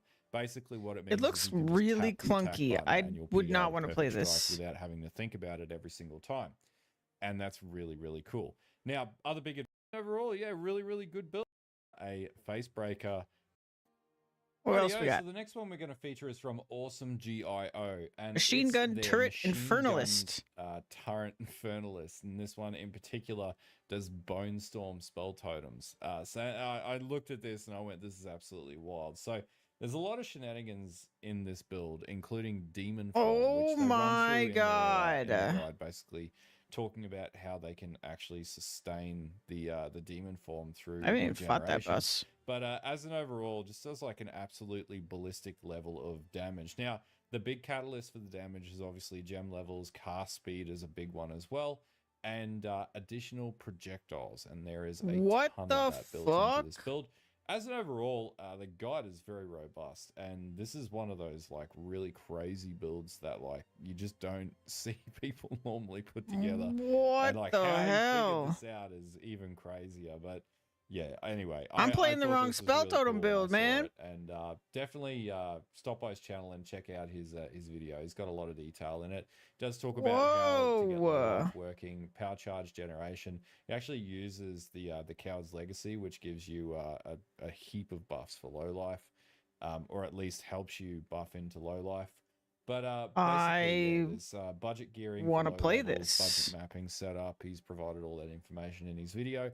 So make sure you stop by his channel and check it out. Okay, so for the fourth build, this one's actually really, Howling really Beast awesome. I thought Warbringer. this looked like a lot of fun. It's from a creator by the name of Zemos, and this is what he's called the Howling Beast Warbringer. So it does use a new item called the Vestige of Darkness Tenebrous Crown, which gives you an physical damage from hits contributes to chill magnitude and freeze buildup. Enemies around you are blinded. Now, this is actually really, really cool because what he then does is he has a configuration which then uses Varun's Aftermath, which is new, and it's a support gem this league, which basically does supported war cries cause ice crystals to explode, supported war cries detonate your ice fragments, and this then supported war cries empower 3 additional attacks if they destroy at least 5 total ice crystals and ice fragments. So yeah, there's a fair bit of damage coming from just like straight ice setups. Now, this also does have the new Nightfall shield as well, and uses the Sadist Mercy maces to just walk around and absolutely smash through enemies and stack grueling. It looks madness. alright. This gives you a ton of attack speed as well. Now, the big advantage of Warbringer is just being able to Okay, so for the last build we're going to feature here, this one is Thorn from Spearfield. Shadow Edwin, and this one actually looked really cool because number one, it uses Siralim. Spearfield looks fun. Siralim.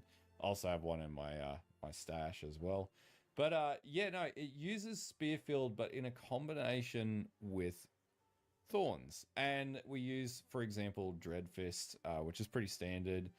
Briar Patch, very cheap items to get, but it takes advantage of the 2 prized pain rings that it puts in, and that gives you 28% chance to deal your thorns damage to enemies you hit with melee attacks, and these combined is giving you, you know, what's that, 56% chance, and the APS is very fast because this is martial artist.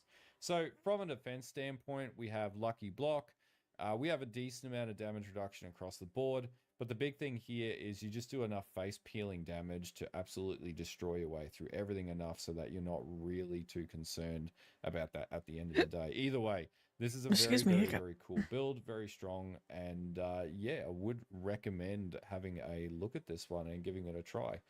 There's some pretty cool stuff, like it uses Emergent Instinct. Dude, I want to play that other spell totem build. I think my problem, I'm going to be like crazy addicted to freaking spell totem for a while. Like, I think I have a problem.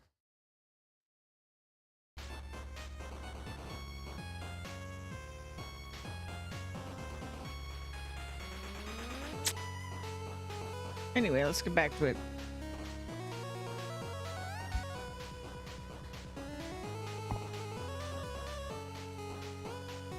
Unless they just got Spell Totem after this league, which they might. Alright, it's time for Impington.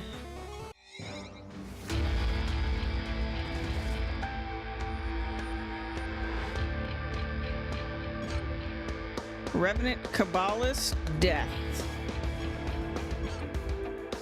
Lucanian Soulbinder. Nature? Or sorcery, I mean? Which god rules over Gambler's side? That is Reclusa. Actually, rules over which realm? That's Damarel. I know everything. I know it all. Frickin' nailed it.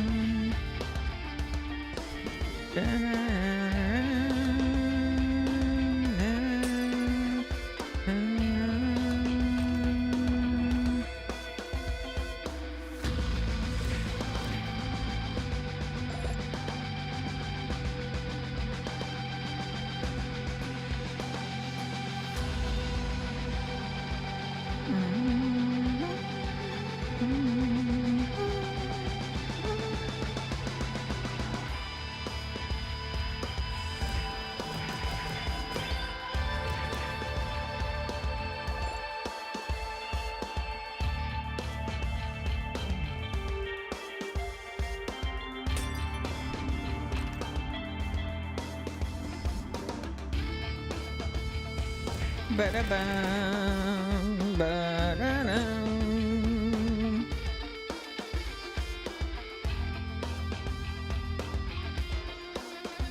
Top of the timeline.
Really fun thing about this is like the more annoyments and stuff I get and things I farm out, the easier it's gonna be for me to just like whip up a new build.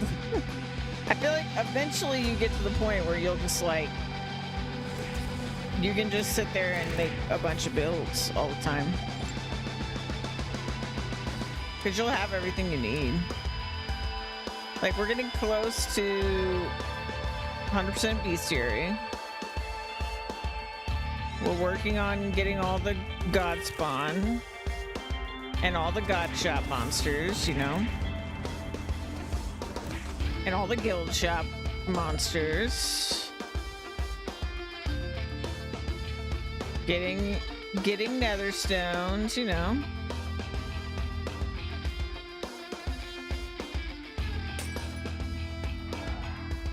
I feel like eventually I'll be spending more time just like in the build planner than the actual game.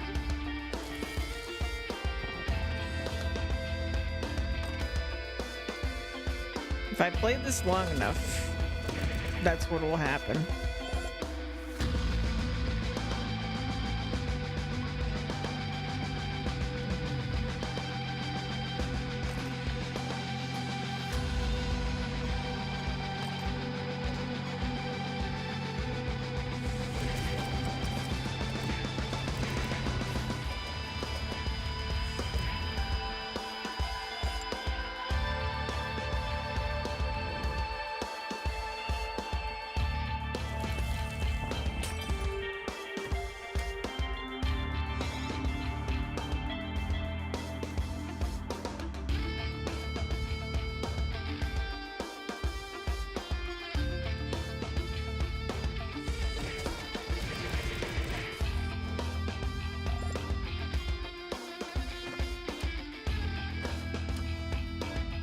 Card.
Hello, hello, Impington.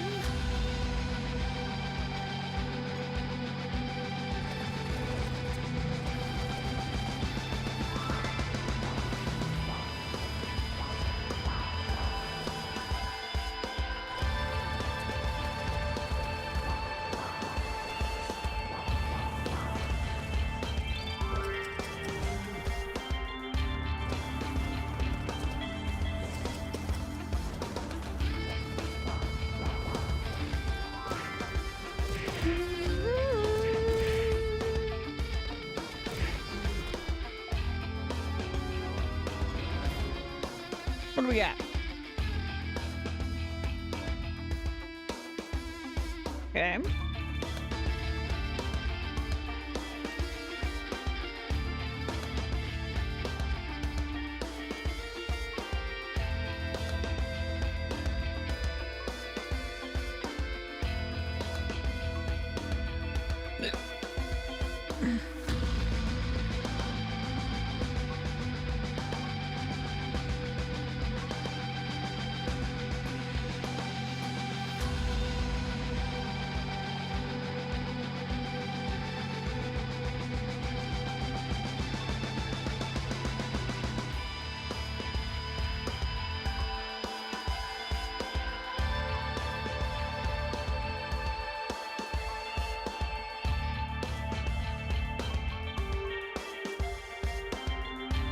Let's do Overwhelm.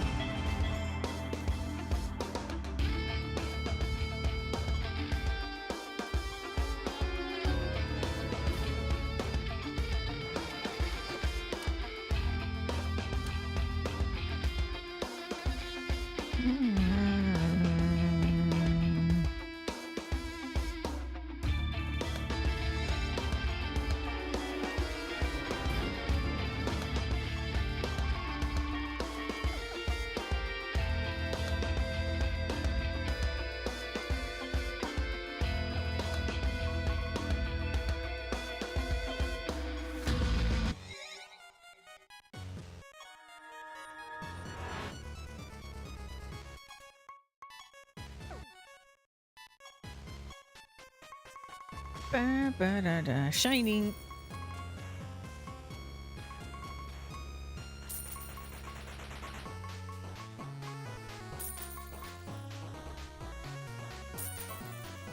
All creatures recover health equal to 100% of the amount they're missing.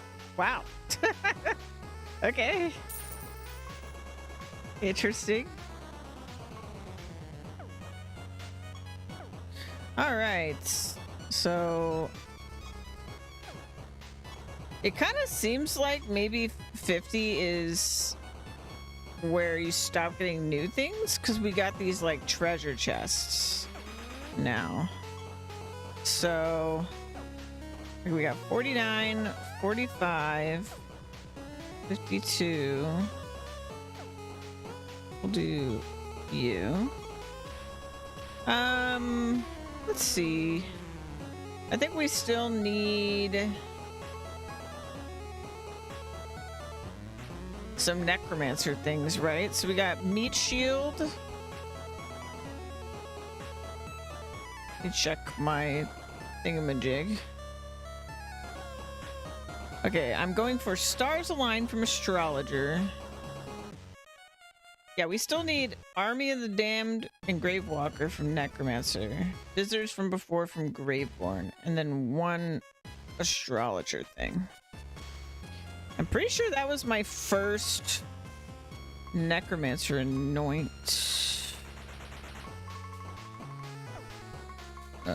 Graveborn. We don't have Graveborn. Yeah, we don't have the two other ones for Necromancer. Okay. So astrologer would be Hydronox. Lloyd Prime is Necromancer. And then Graveborn is Mindworm. So let's do Lloyd Prime again. 666. That sounds cursed.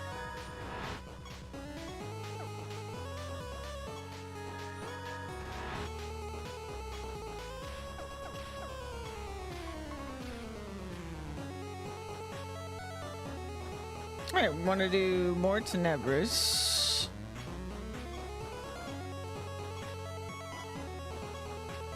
Give me over 300. Please. In fact, higher, because we got another bus. Big number. Come on. Okay, I'll take that. So they just a test of my patience more than anything. How high we go on the item bonus.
Tanky, tanky, tanky.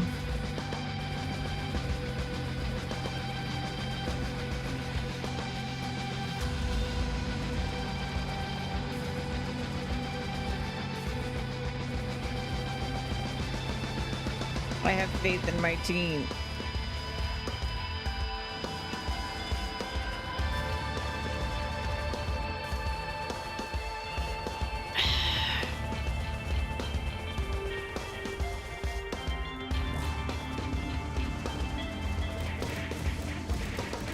There we go. Oh, we've reached your help.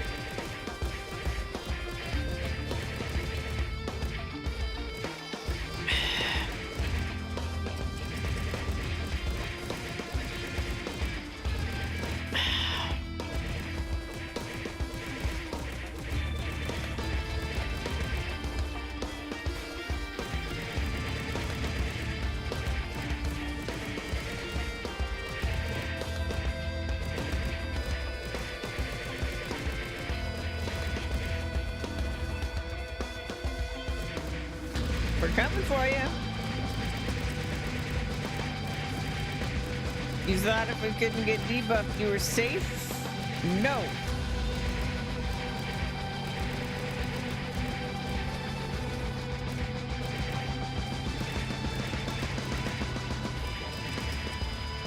You're dead. What's that final thing that killed him? I'm so curious.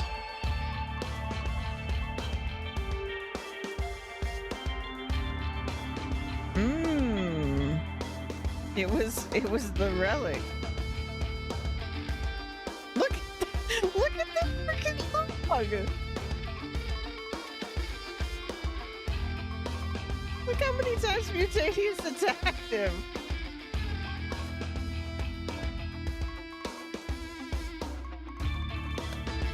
And it was just crits. I think crits must ignore like some layer of defense or something.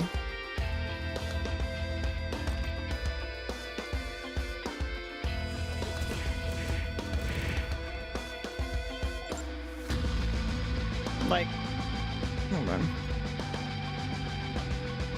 Codex.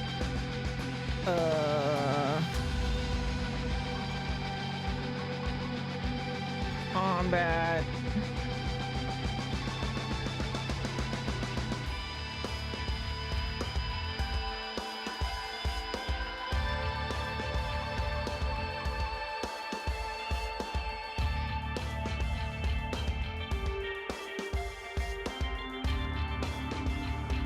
Critical is referenced.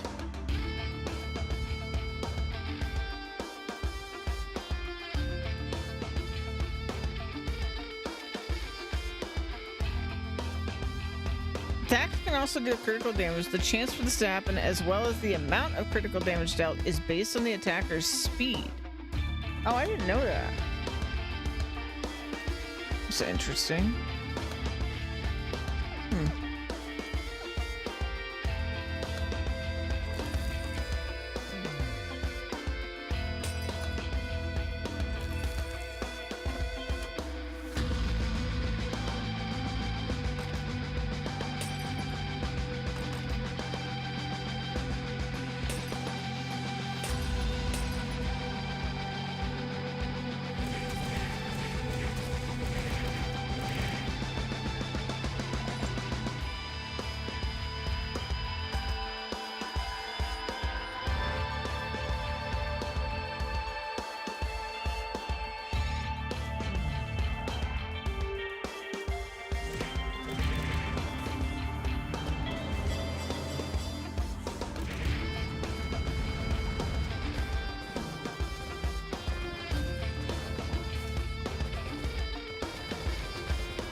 This guy, man.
Ba-dow.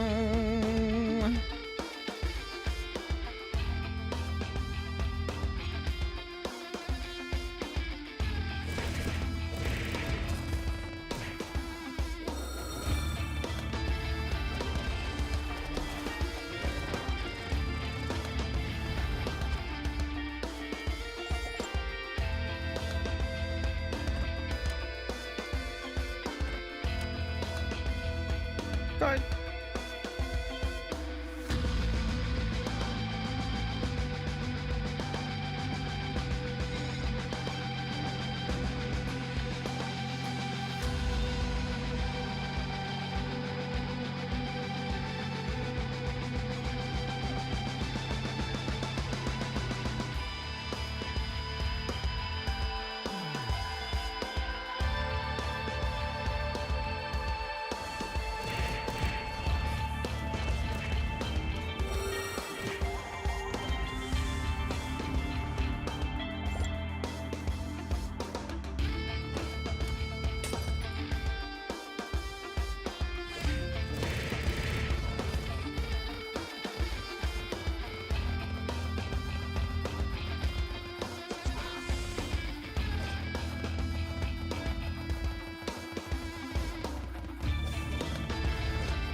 This anti-guy seems super rare.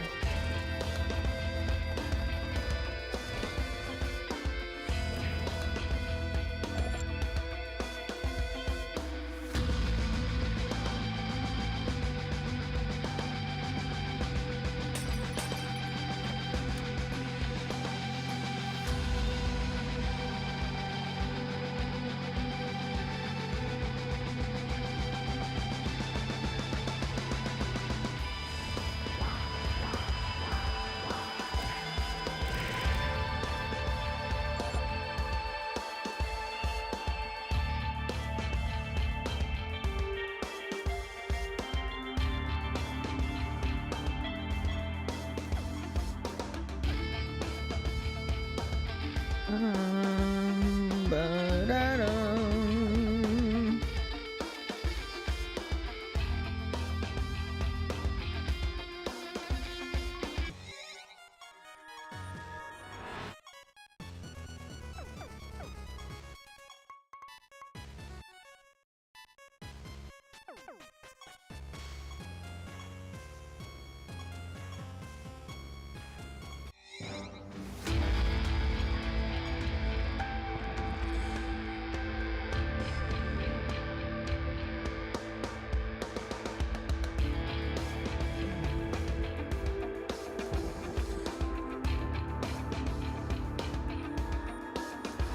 Yes.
Level 20.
Da-da-dum.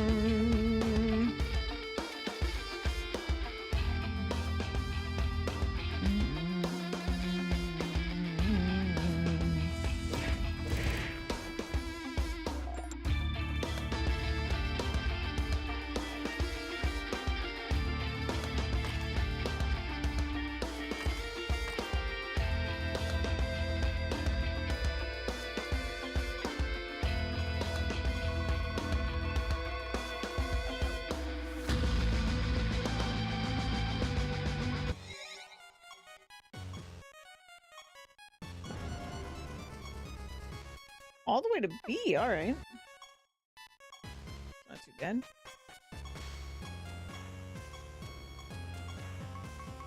B Forge, of course.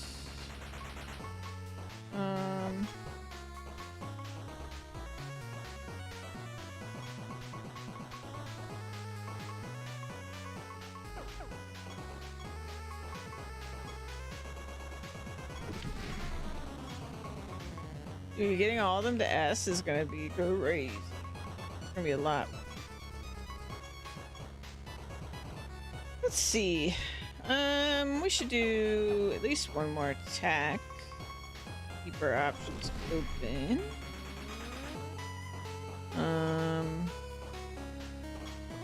Okay, that's all. Yeah.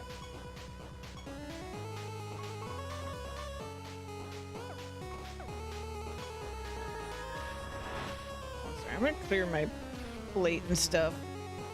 That bothers me. Be right back.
Hello, hello. Hello, hello, hello. I'm back.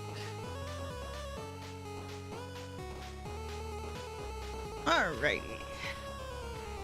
And we're doing...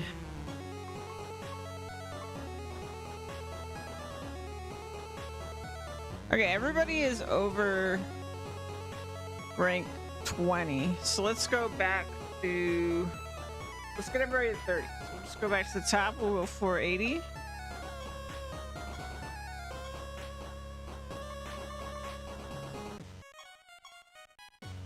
Forgotten Lab.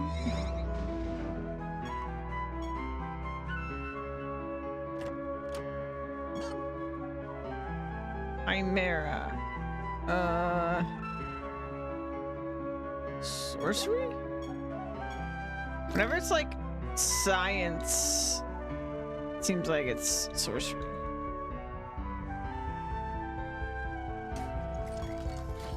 Mad scientist type stuff. Well, if it's too mad, then it goes chaos.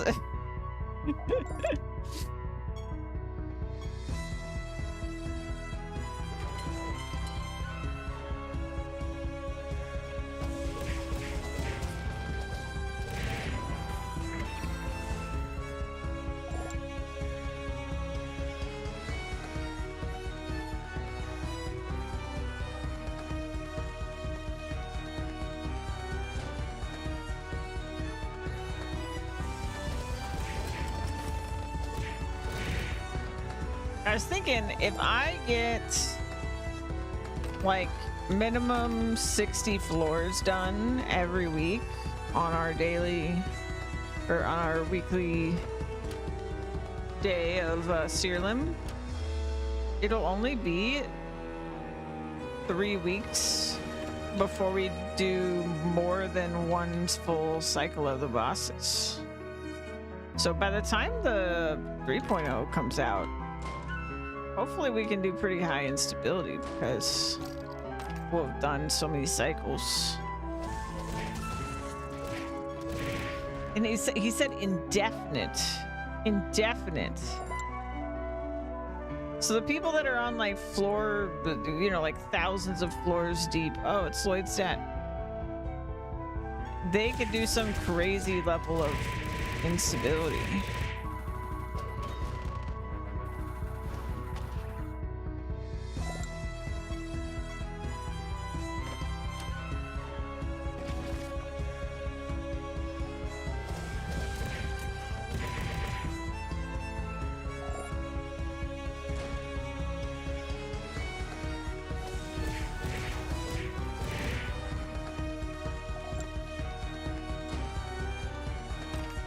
I wonder if like what we know of as the existing instabilities, like if you did instability 5 in 3.0, if it's gonna be the same level of difficulty as it is now, or if he's like doing a total revamp and like the properties that roll are gonna be different.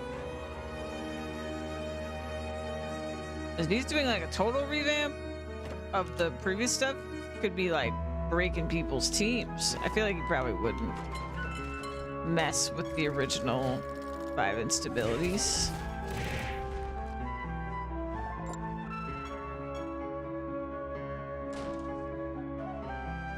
But maybe.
Need to figure out what the cutoff point for Shroom 2v2 is going to be so that we can start Expedition 33.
Dabba dabba dabba doo ba dum.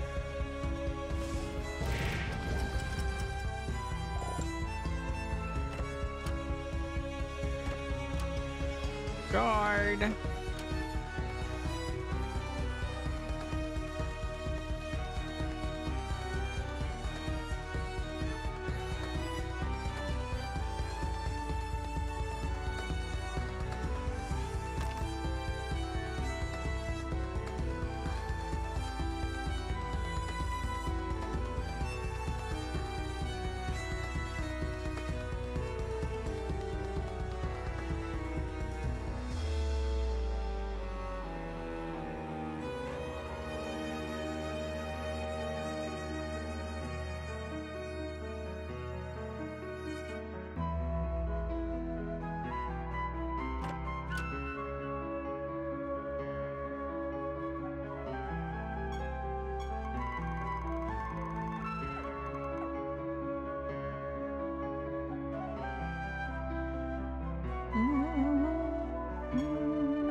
right, nice.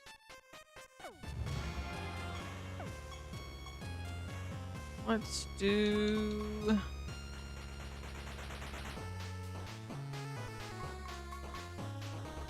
experiment.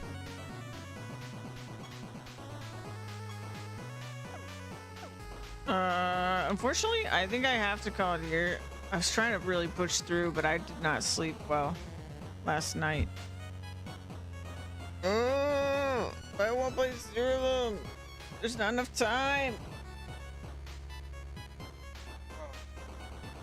I think what I'll do...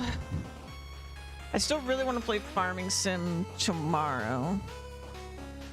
And I don't think I should stream this weekend. I'll probably play this a little bit, maybe off stream over the weekend or something.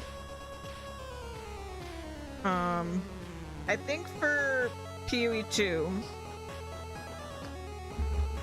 I don't know when we're gonna see 3.0, but I don't think it's in beta right now. I could be wrong. Let me check.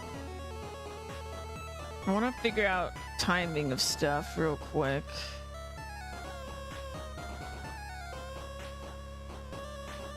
But I'm pretty sure...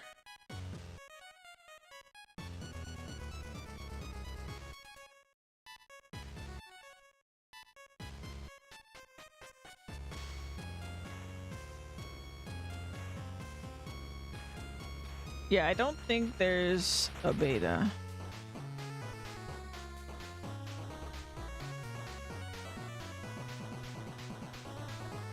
Right now. So there still has to be a beta before it'll be out. So I think we have time. So what I think I'm gonna do is tomorrow is Farming Friday. Next week, Monday, Tuesday, Wednesday, will still be PoE 2. But I think once I get my current SSF character to maps and like make it feel like an actual build, like try to execute my actual plan for the build, the spiral volley stuff with poison, I think then I'll stop streaming PoE 2 until the next sleep. And we'll keep Siralim on Thursday, farming on Friday, and then we'll start Expedition 33 for the main game slot, so Monday, Tuesday, Wednesday. But yeah, I don't know how long it's gonna take me to get that character to that point. I assume, honestly, the longest it'll take is by the end of Wednesday next week. So then that means we should have plenty of time to play Expedition 33 before 3.0 for Siralim comes out. And then when that comes out, then Siralim becomes like the main focus again, instead of a once a week thing. And yeah, and I'm gonna keep trucking on this game. I really do want to 100% it, but I don't know how ridiculous. Like there's some things I already know that they're ridiculous, like getting S rank knowledge with all the creatures, getting the cards, getting like there's a lot of stuff that's just like you just gotta go. I mean, even just getting the anointments, even though that's a way more finite, like a smaller number of things, is a lot of floors. I haven't done the math, but there's a lot of perks, and there's probably only going to be more in 3.0. Yeah, I don't know if anyone's 100% this game. Yeah. But I'll just treat it like Farming Sim, right? Like we just keep playing it, and eventually you get there, like, because it's that kind of game. I mean, it's really about hours at this point more than anything else. But yeah, it's just a very, very big grind. Whether I can grind it faster than they keep adding stuff to it is a whole nother question as well. Last time we played this, I remember I was talking to Louise. I might die before I do it. That's a good point. I might just be too old before I finish. No, I was talking to Louise, and I was like, "Yeah, I got 40 whatever %," and she was like, I wonder how many people have that. And I like looked, and Steam said something like, I can look again. So Steam says that only, let's see, where is it?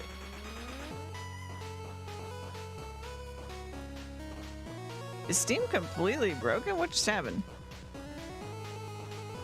Well, now it says 0.0% of people have this achievement, but I don't think that's correct. I think Steam just borked because it says that for every achievement. Well, anyway, it was like under 1%. And then that got Louise curious, so then she was like looking at Steam achievements, like true Steam achievements or whatever that website is, which you have to register for, so it's not like completely accurate either. But that was showing like that the point where I'm at, it just like gets crazier and crazier every like percent you get, to the point that like once you get past, I think, like 50% achievements, it is 0.1%, which is just the lowest number Steam can show of people that have the achievements past that point. So we're already in, like, you know, the part of the game most people do not do. But I can only imagine beyond that point, because, yeah. I don't know who's like, I don't know who's at the 90% achievement and higher point. There are people though. There was like one, it was like, I think we saw, when we looked at your Steam achievement, if I'm remembering correctly, it was like, there was one person who had, there was at least one person who had 95%. But yeah, and I've seen people like chatting in the Discord, because like I was checking the general chat today, and I saw people have like next to their name like their realm depth and their percent achievements, and someone had like realm depth 4,000 and then they had 97%. So yeah.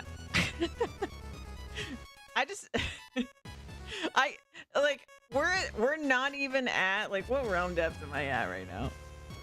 Let's see. We're not even at 1,000. We're at 664. Right? Like, realm depth 4,000, and they still have 100% it. So, but yeah, I don't know what the math is, but I mean, it's like every 5 or 6 floors to fight these false gods to get a perk, and then you've got to get like, it's like, this is what, 1 2 3 4 5 6 7 8 9 10 11 12 13 14 15. Like a lot of the specs have 15. It's like between like 10 and 15 perks, and there are a lot of specs. There's all these specs, right? And they're gonna add more. So 1 2 3 4 5 6 7 8 9 10 11 12 13 14 15 16 17 18 19 20 8 9 42. All right.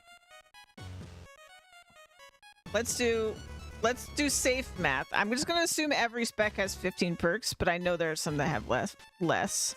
42 times 15. So that's 630 perks. And then it takes you 5 to 6 floors. So let's just go for 6. So that alone, just getting the perks, is 3,780 floors from the point that you unlock the ability to even do this, which was like, I think like realm depth 400 something. So just to get the annoyance, you need to be at least 4,180 realm depth, realms deep. So, and I'm not even at 1,000 as I showed, and I've played 176 hours. Now I will say I do floors way faster now, but yeah, it's gonna take time. So slow and steady wins the race. I feel like it's like a mix. The reasonably paced but consistent player is gonna be the one that finishes. It's funny because in game it says 43%, but on Steam I actually have 66% because of the weird way the achievements work in this game for Steam. But yeah, I love this game, and I would love the 100%. I like the 100% is just a really nice excuse for me to keep regularly playing this game. And I'm glad that he's still updating it, and like he's already said 3.0 isn't even like his final plans. Like he's already has a list of things he wants to do beyond 3.0. So that's really exciting. And I'm just going to keep playing it, and it should be good. And then when there's like a major update, we'll focus on Siralim, and then we'll go back to it being on kind of the back burner once a week. And it's just the game that it is the ultimate version of Siralim, it turns out. Yeah, no, I'm super pumped about it. Like, just regularly having a game like this that I can just keep playing is really, really cool. And like, because it's kind of like having like a PoE, but it just like, because it's very PoE like in a way, but turn-based obviously, and monster taming, and it doesn't ever reset. Like you just keep going. This is what PoE would be if you just kept going. I'm glad PoE isn't like this actually, because I love the economy reset of PoE. But I think a big part of that is like the multiplayer element. But yeah, no, I'm really, really pumped about the game. We're gonna keep doing it, but I think timing work out. This will still be on the docket. Farming Sim will still be on the docket.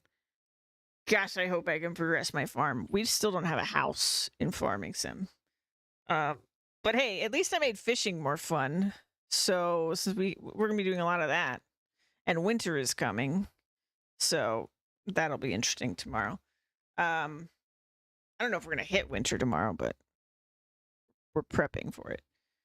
I had to turn off my flying sheep because my game wouldn't load, so that's our current state. It looks like we have 20 sheep, but actually we have like 3,000 sheep going on in there. But yeah, we'll do that. We'll wrap up my second character in Runes of Aldor League in PoE 2, and then brand new game. Well, for me, it's brand new. I have it installed and everything. Claire Obscure Expedition 33 as requested by y'all. So we'll do that.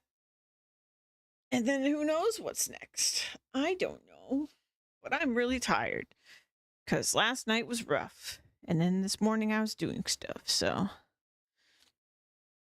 it should be fun though. You want to play E33 so bad? Yeah, I'm excited.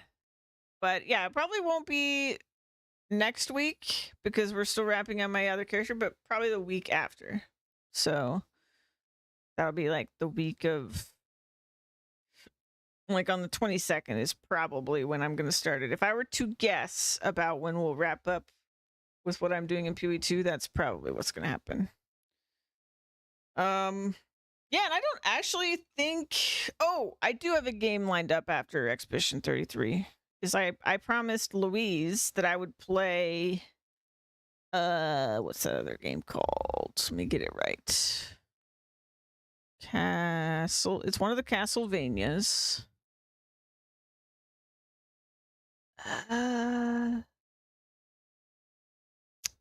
Is it...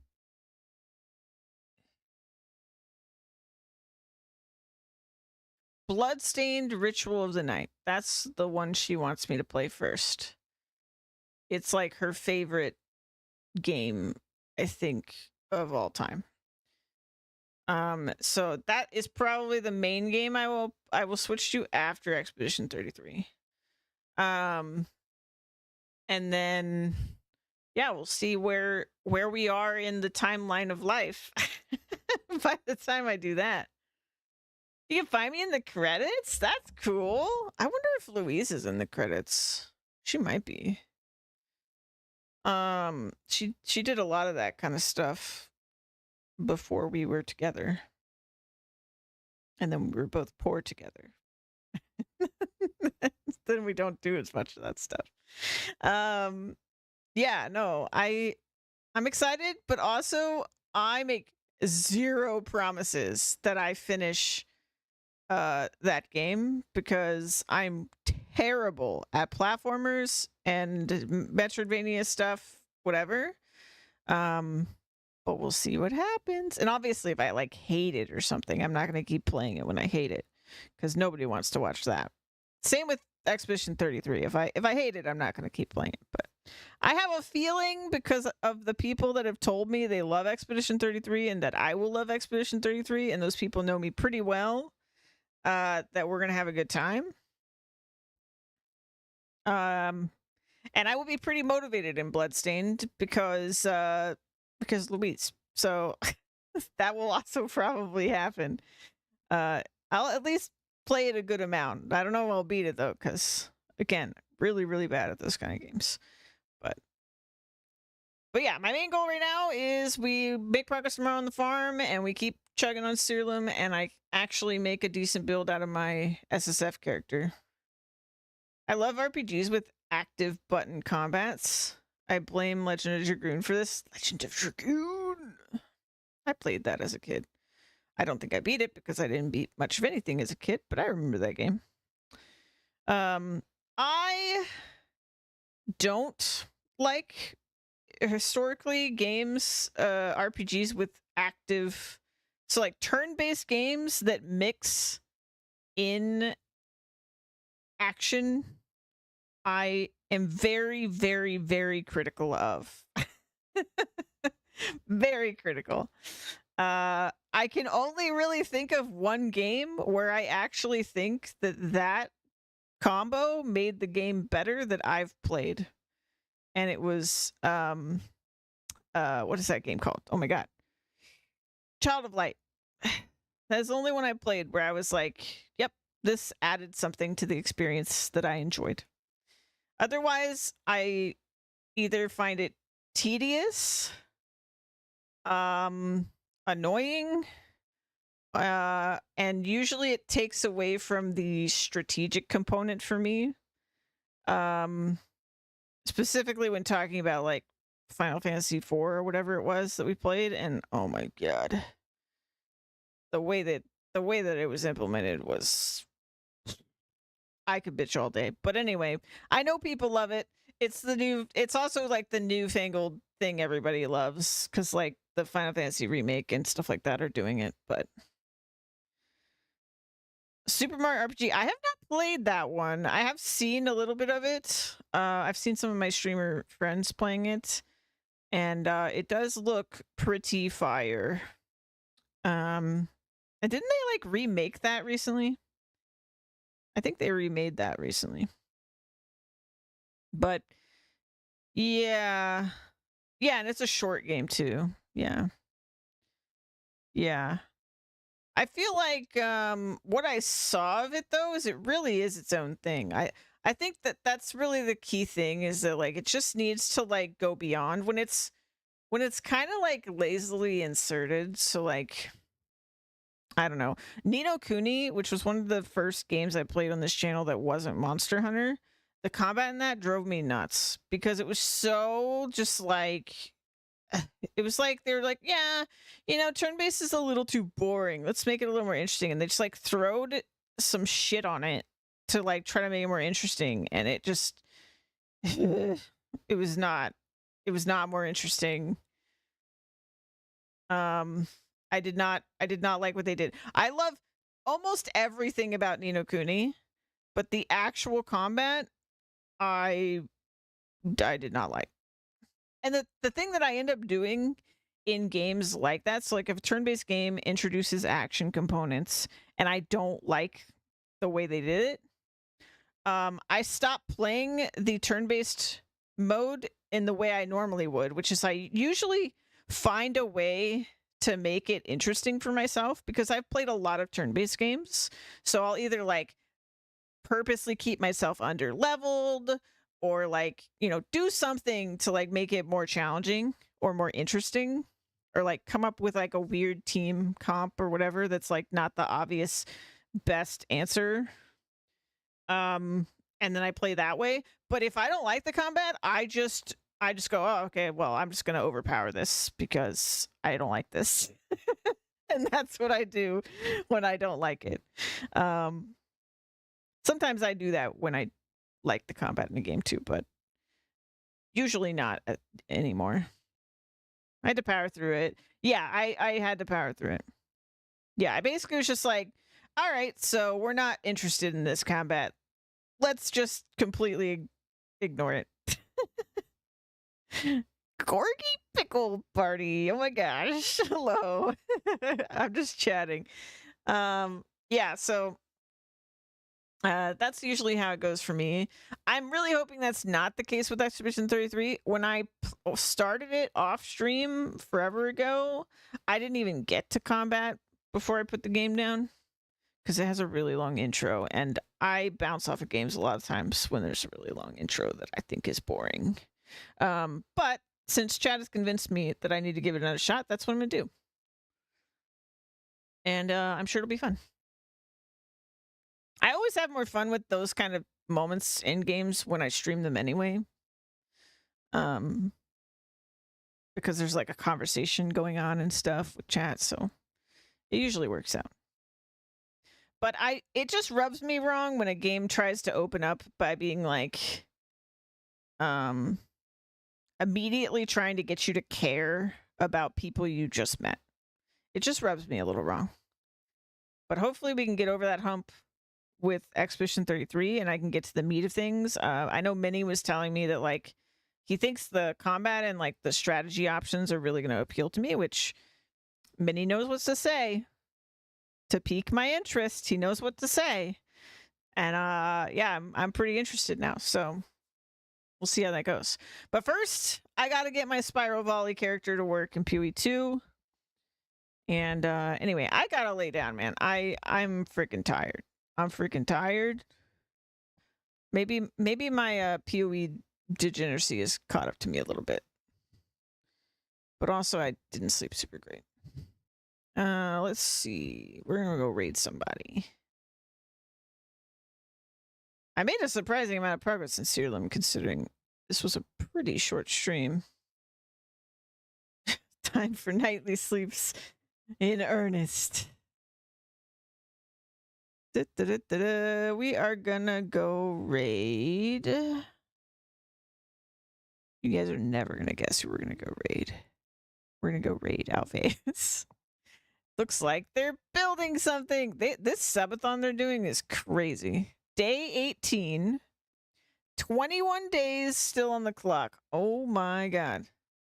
I don't know how much time a single sub adds to this, but I don't think it's much. What? I know. Yeah, I also, last time I heard, they were number 2 on Twitch for sub count right now. They might be number 1 now, because that was like a few days ago. I don't know when like the thing resets or what, like when maybe subs will start dropping off. But yeah, no, they're killing it over there. And it's for the animals. So pretty cool. I don't know if they've started on the serval enclosure yet. I saw they did a revamp on the emu enclosure. They had like the splash pad thing in there. They're doing a lot of stuff right now. They got a lot of projects because they're expanding so quickly. But yeah, I love their stuff. Anyway, we're gonna go over there. I will see you guys tomorrow, normal time. We're gonna do some farming. Well, probably mostly fishing, but play some farming sim and hopefully make enough money to build my house and survive winter. All right, bye guys. Bye. Have a good rest of your day. Bye.